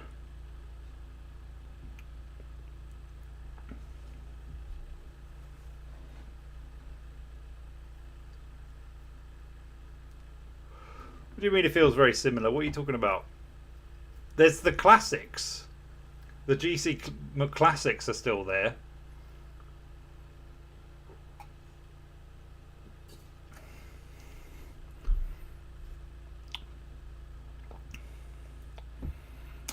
But you can pick a vid to react to for the stream. Private chat with GC. Oh shit. My fucking pop-up filter. Dead. I don't even think this thing fucking works anyway. It's supposed to get rid of plosives. It doesn't fucking get rid of shit. Private chat. 1 hour. I mean, I'm the only one losing there. Come on. I'm not even sure I want to see you people, let alone interact with you.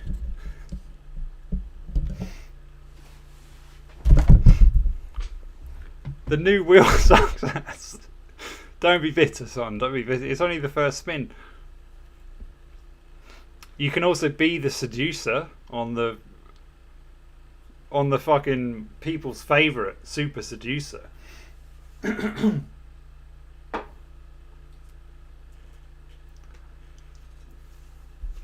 You can pick the next book, and you'll jump the queue with that one as well.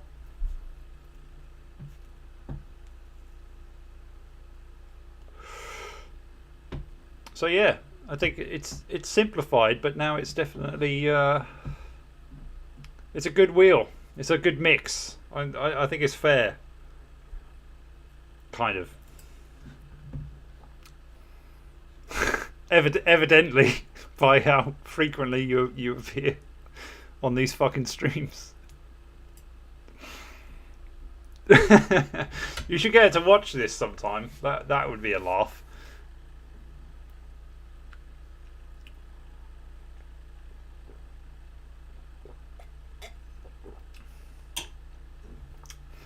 But well, I think I'm going to call it a night. I mean, you know.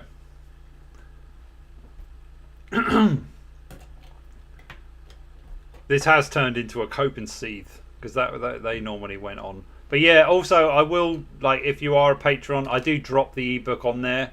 I'm not sure if I should, but I'm not telling you to download it. But yeah, when I can, I throw it on there just so you can just get a copy of it nice and quick. I believe this one's about 200 pages in print. So in ebook, I don't know how long it is, but yeah, I'm looking forward to it. If you've never read A Perfect Day for Banana Fish, I'm sure I said this before, but I think that is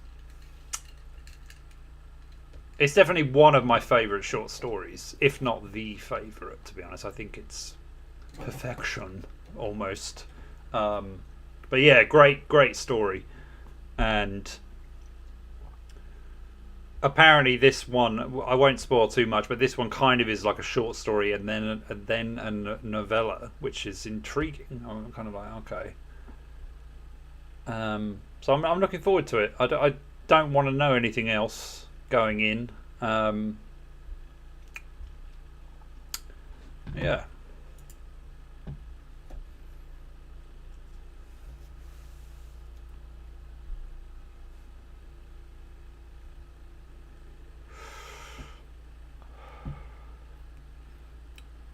When you say we, are you keeping some poor woman up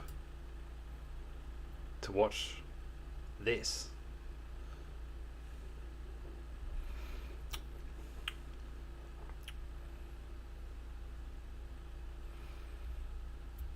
Well, I mean, if you want to buy it in, normal copy, but if you have joined the Patreon, then you can just get it from me.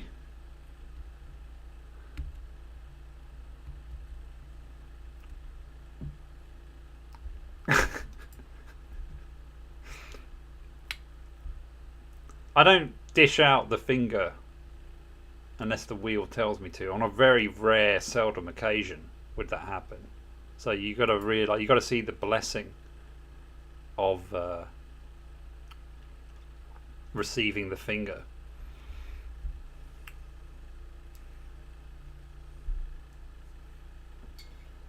I think it's a home run for me for the first spin. That wheel can fuck me over in numerous ways. It's not 2 weeks, it's in a week. You can read that in a week, it's nothing. Yeah, just FYI, each one will be weekly. I don't really foresee Cope and Seed coming back. I might do a Christmas special for a laugh, but yeah, for the foreseeable future, I'm kind of bored. Mainly, and I think you are as well. So, as fun as it is roasting incels or whatever, they're like from the same factory assembly line. You know, it's like they're all kind of the same. So whatever with that. I can talk about films on this. Maybe I'll just add a couple more sections to the book club. So I'll take suggestions. Was thinking maybe watching, a video review of the book in question, but that's kind of passing the buck in my view. But it might be it would be good if maybe when there's people who fucking hate it for whatever reason it might be, that would be intriguing to check out. But you can also win on the wheel a vid to react to, so I'll make some sort of reaction section. And well, aside from all that, the other thing with the Patreon, and I'm considering, things are a bit tricky at the moment in terms of, life. But if we do ever get, like, I don't want anyone not to, recommend something that is, say, 150,000 words or whatever. I don't want them to feel like, oh, I'm going to be a dick if I mention this. It's fine, but if we do have a week, maybe 2 weeks, where we need more time to read it, that would be fine. And I'd like to have, then we could do private streams on Patreon where we can watch a film, and that would be it. That would be just what's going. So that's going to require a Discord and all that kind of stuff. But that could be something where, we just check something out and have a chill, or maybe if it's mostly guys who are into it or want to watch some football or whatever, something where it's non-book related for just a week or whatever, but we can still do something because we're still reading the book. You get what I mean?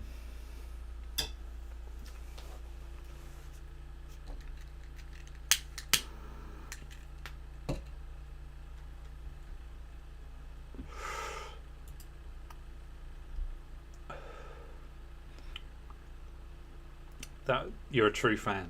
You're a true fan. I appreciate that. I kind of feel guilty. I've read stuff about how important sleeping is. So I am mildly contributing toward your death. Essentially, by keeping you up. So then again, so is breathing. So, you know, I can't feel that bad.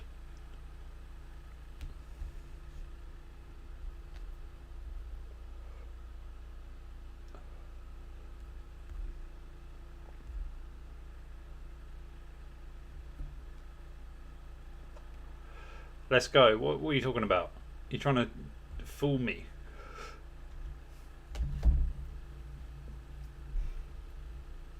I am going. After I finish this cig.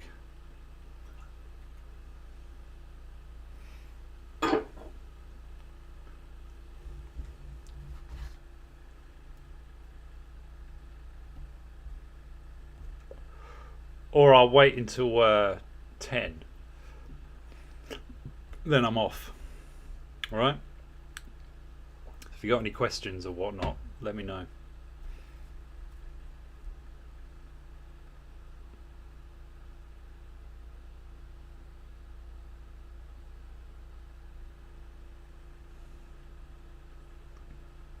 Fucking let's go. Let's go, let's go, let's go. I suppose I'll mention it actually as I am. At the moment I'm putting together some ebooks from my first book, which I'm half washing my hands of, I suppose. But yeah, there will be a website soon, and my every ebook is going to be available on there. That's about it, really, to be honest. But yeah, I'm putting them together. I'll mention it obviously when it's out. I'm still putting together my current collection. Don't have too much to say about that, but I am partially aware. The book is almost like witnessing what the internet has done to my fucking mind. Essentially, like that's what I feel like it's reflecting. It's like, and it's pure insanity, chaos, paranoia. So yeah, I mean, hopefully that'll make for an interesting read. I don't know, but it's coming along, and yeah, with any luck.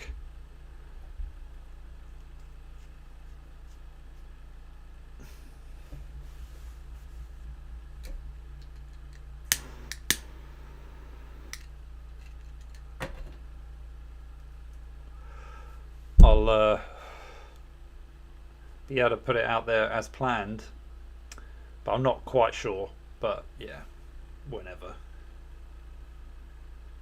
it will be out soon enough. It's actually it's longer than I thought it would be. So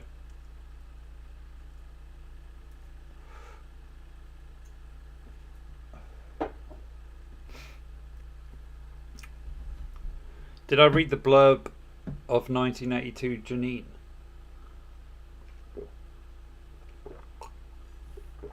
I don't know, should I have done? Did you send me some email, I think,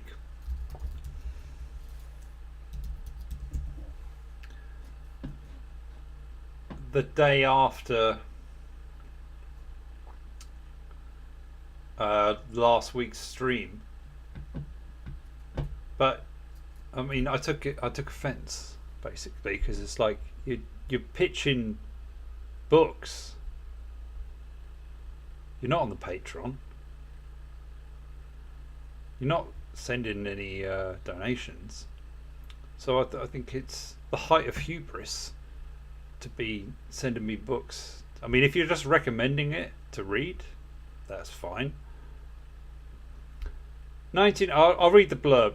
1982 Janine is a novel by the Scottish author Alistair Gray. His second. It was published in 1984 and remains his most controversial work.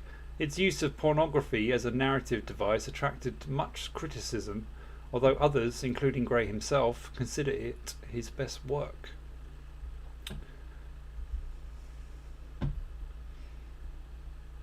Intriguing. I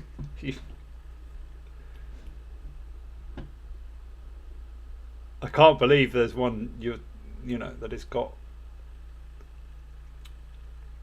pornography in it.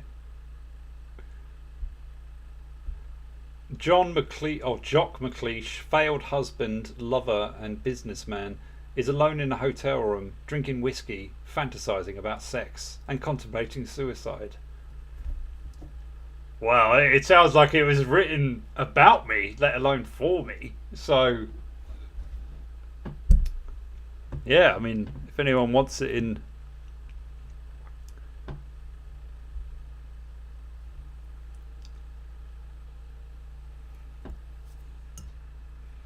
You sent me some wine fucking... How long ago? That was like 2 Christmases ago. And it probably cost you like €1. So you can't be using that any longer. Come on. That takes the piss. Not as much as you take the piss, but fucking hell. I've already said this. And it's just you're trying to make me Tchaikovsky. Alright, there is another spin. And I think that'll be it. If it says fucking react to a video or something, then that'll be for next week. Because I'm getting tired. Recently, a 5-litre box of French wine. Well, you... Sure. Well, for one thing, you don't even know my new address. And if you did send it to the old address, why? Because... clearly I don't live there, so I know there's some people out there who seem to think that you're supplying me with my weekly wine. If only. If that was the case, I'd take every recommendation.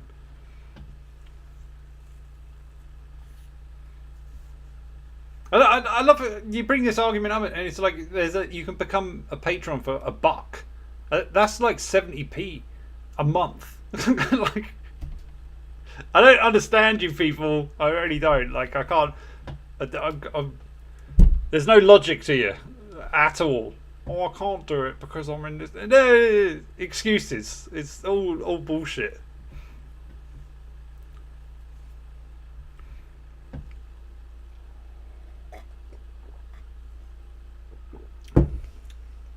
For a 5-litre box. I think... Why would you send that? I've moved twice since you sent me that, I think. If memory serves. But surely, do you not... I know when I'm on stream, all eyes are on this. But come on.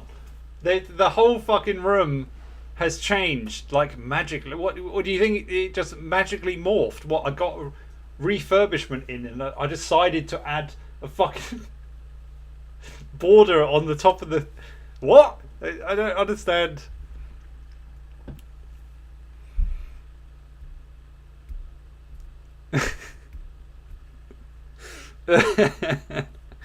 Oh, it's all over. It's over for everyone. Jesus Christ.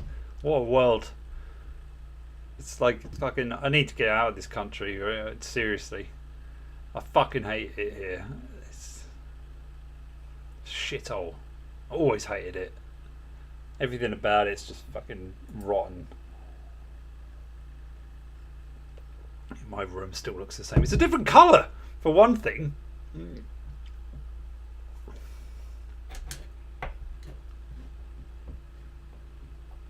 Yeah, technically, I'm sure when you sent it to me, I was in the shithole place. But I kept it thinking that I might be able to save it for Christmas. I failed at that, but I did keep it for a while. And then I moved to another place, which was obvious because the background was completely different. And then I went from that place to this place, but I was in a different room originally. So technically, I've moved 3 times.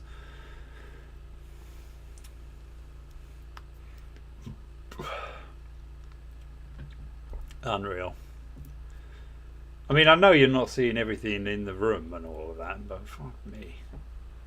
This is why women complain that men don't notice anything. It's like, what? Do you only see tits and teeth or what? Like, come on. I mean, I notice stuff because I'm in touch with my feminine side. But this is what you need. You need to work on this. This is why no one's touching your pee-pee, basically. You're all here, you know. Zoe's only letting you use the email because she thinks you've got money. When that bubble bursts, there's no more free French holidays. Sorry, the beer's kicking in, and I want my fucking 5-litre box of wine. You teasing prick.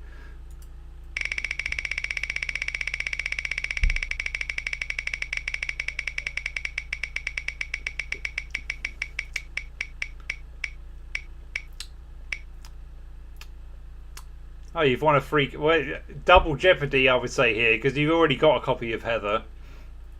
A signed copy, by the way. Remember, the fucking wheel has never said you get a signed copy, because that shit is worth at least €8 more than the non-signed edition. So, yeah, I kind of feel like we've met in the middle with this. I think that's it. Now that you've won the free copy again,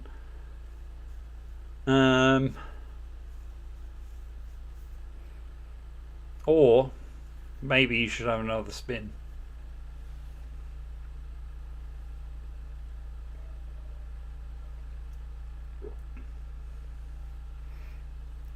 I think you're bullshitting me about this wine. You're taking the role of my father. Well, this mythological wine that's out there. You're just dangling a fucking grape carrot in front of me. Oh yeah, have you heard about the wine? The wine's on its way. It's like what's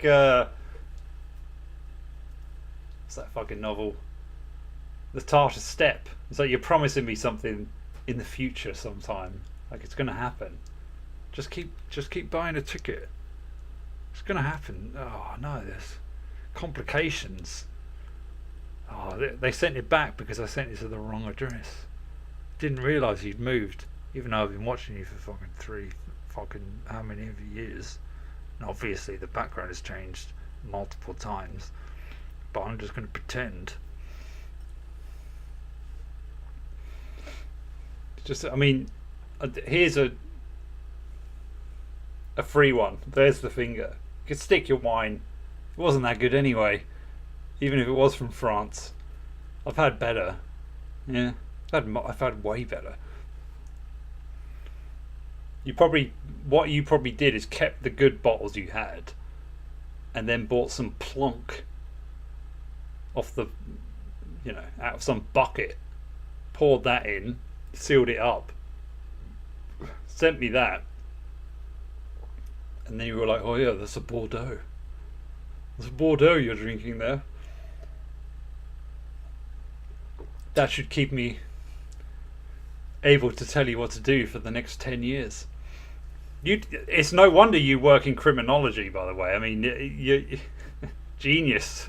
It's like, you should be a lawyer. Like, that should be your next thing.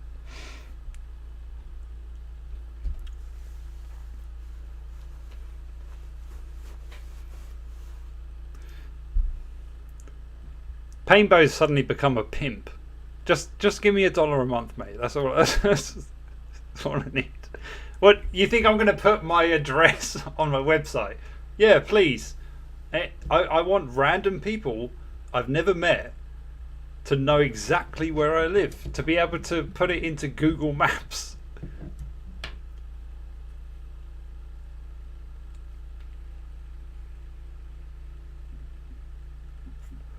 You want one more spin? I mean, to be honest, I think we're even. Because you got a signed copy. But you did also win a copy of Fubar, which I haven't sent yet. I will send it. I will. You might have to wait a while, but... So yeah, I mean, I think if you want a free one, I'm fine with that.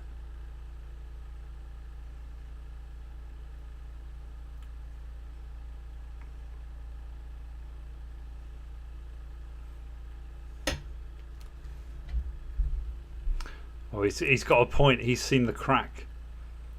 He got it via email, I believe.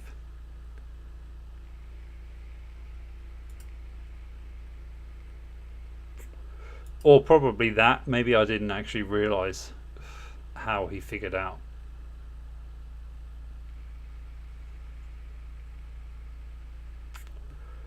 Is that, Timur, is that a tip? Have you just sent me a tip? Let's just say it's a tip. You've tipped your bartender. It's very kind of you. Or are you trying to meet me halfway for another fucking spin?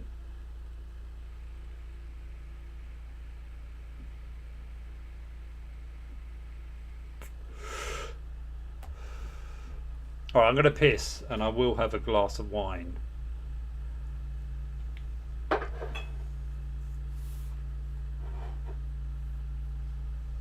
And that will be it. Maybe.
Oh, that was good.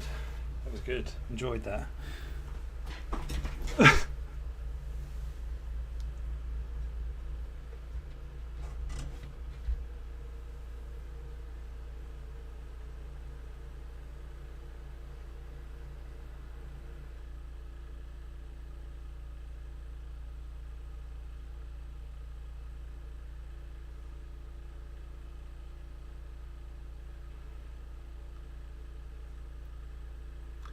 It'd be much better if you could like ejaculate the way you piss. It'd be so much more fun. I'd love to be able to like, you know, if you could drink milk that much and then just like hose down a bitch. And then instead when you piss it's just like, you know.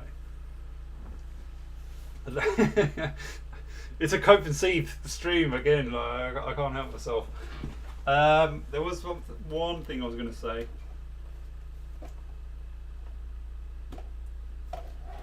that is related to the Tenant is that John Fowles, this dude, was he said about this book, written in the Kafka tradition, it is eminently worthwhile. And I think that was for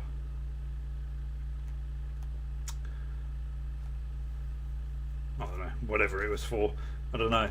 But this is actually, like, if you want to read a proper, like, incel book, The Collector, this guy, he wins the lottery through a lucky football pool's bet. Basically, it's like this thing where you predict the scores, and if you get them right, then you'll get all of the pot.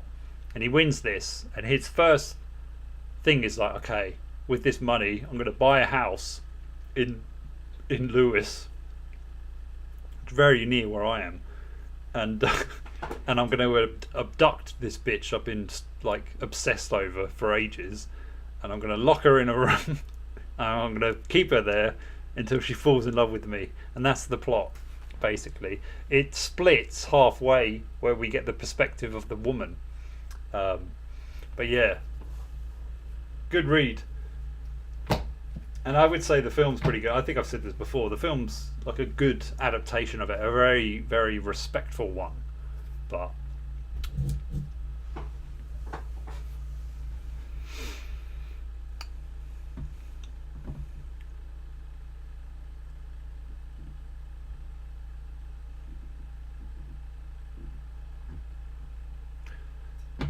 I'm not sure if you were asking me for a spin by donating more.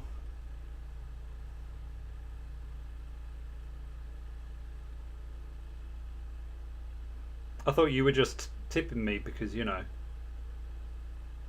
you love me.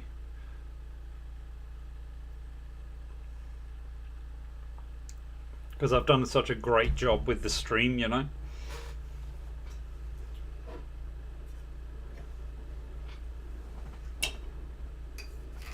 You're just showing your appreciation.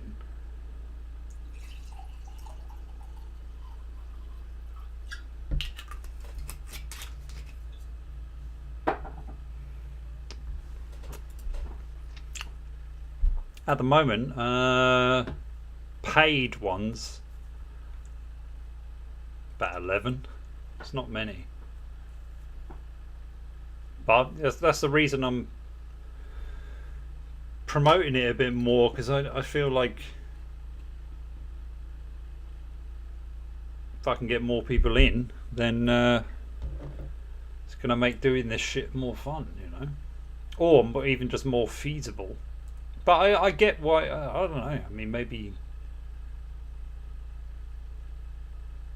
70p a month I'm not worth that. I don't know. I mean, I'm sure in a lot of people's eyes I'm not, but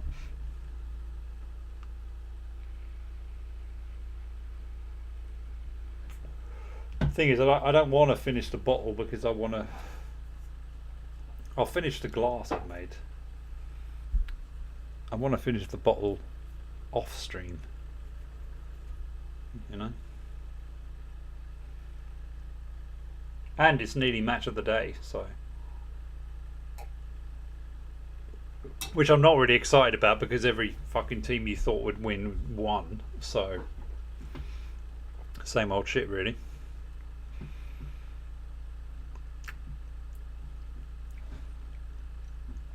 But yeah, well, it looks like the stream's over.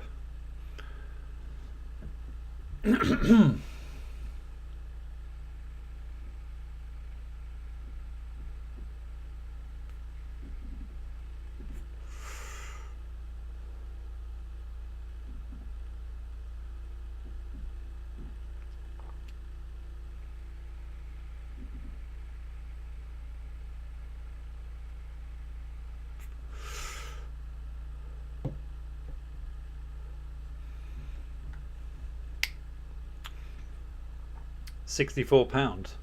How much did you put on? What was your stake?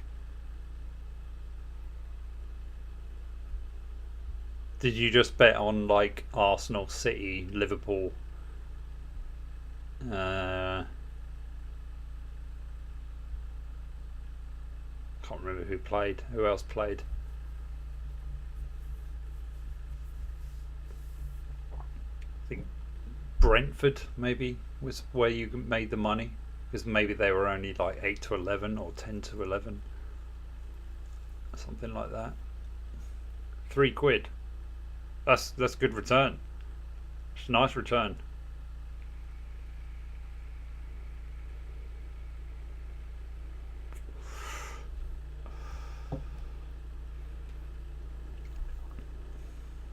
What did you get then? Like 20 to 1.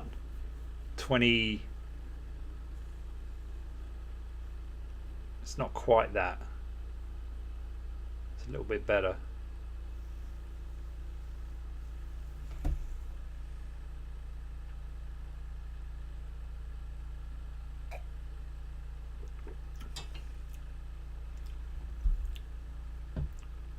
Yeah, I have to admit, I mean, that is a stingy stake.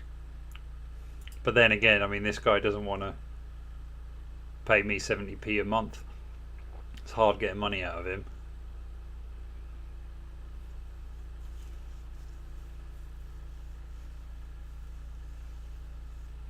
Liverpool, Arsenal, City, Brentford. Oh, Leicester, you were lucky. Very lucky. I actually watched a bit of that game because I saw it was 1-0 to them, and Bournemouth had played quite well during the week, and from what I saw, they should have scored. They should have at least got a draw from that game. You spawny bastard. The rest of them, yeah.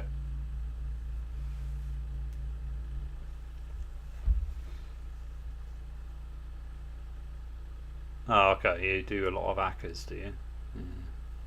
That's why I stay away from ACCAs. I tend to prefer the single bet myself, or I did. It's been a while, but those are what I'd like to do is like say take 50 quid, and you bet it on one thing, and then even if you only make, say it's like I don't know 2 to 5, so you only make a 20. I'll still bet 50 the next, but if I lose, I've got 20 quid to continue with or whatever. And the idea is to take back your 50 quid as soon as possible, but then keep using the money that you've won, so that really doesn't matter what happens.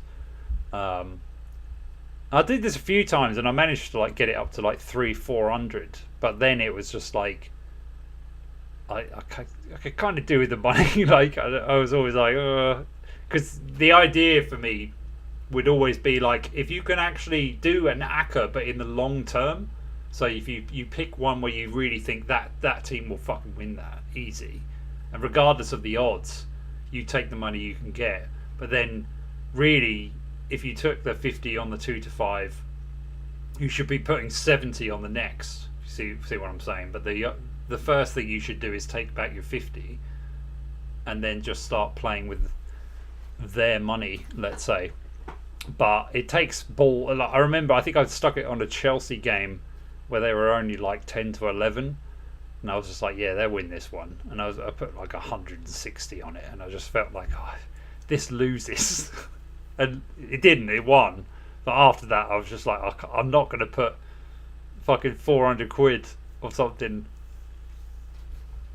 But maybe the better way to do it is like, if you get to a certain level, then it's like, okay, take half, bet the next, but keep trying to increase it a little bit, because then you know at some point, if you have a good streak, you can make bank basically.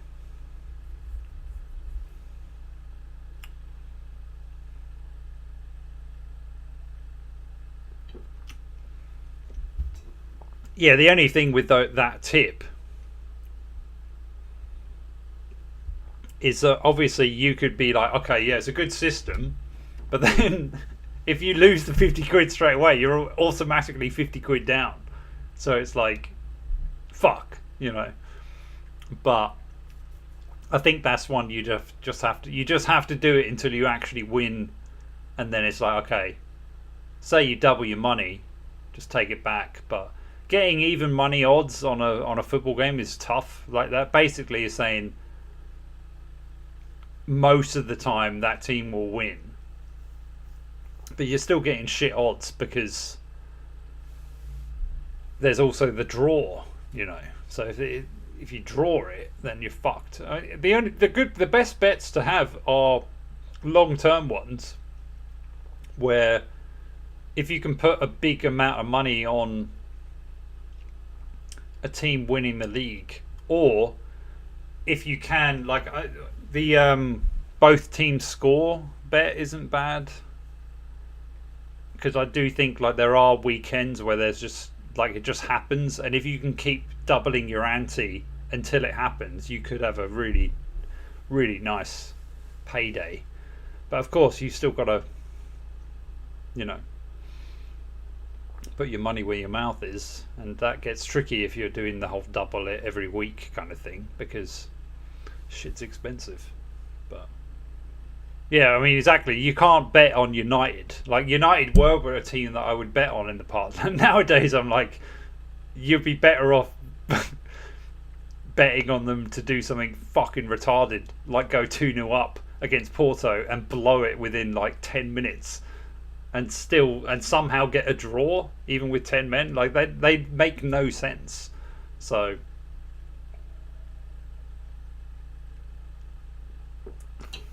I mean, you're betting on United beating Villa.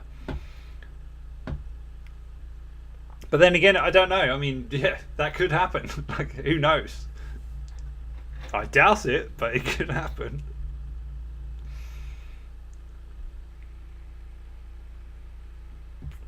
And Tottenham should always worry you. Like, you know, they'll show form for like 5-6 games, and then all of a sudden they'll turn into Tottenham. So it wouldn't surprise me if every one of those teams let you down.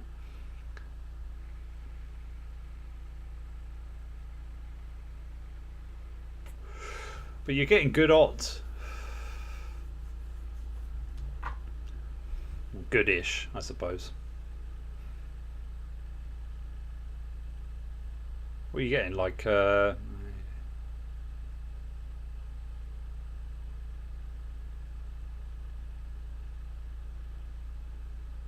been a while since I've looked at the odds, but you're getting a decent return over like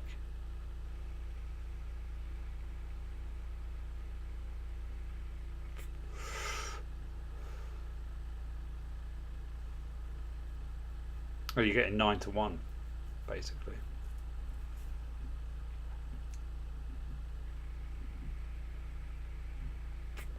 Anyway, I think that's me. I'm just waffling on. I'm fucking talking about this is my problem. I can't, like, they said this in my early school reports. It's like, yeah, he's kind of bright-ish, but he has trouble focusing on one subject.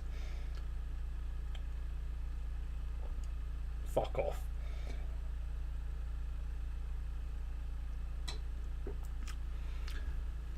It's the end of the stream, mushroom.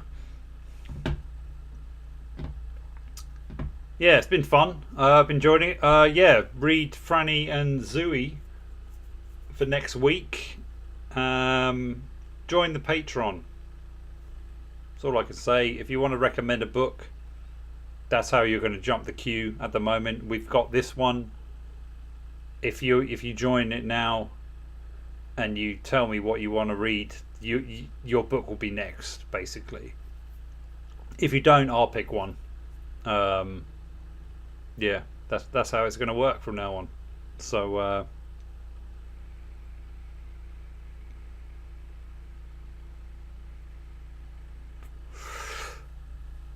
until next week, it's been fun.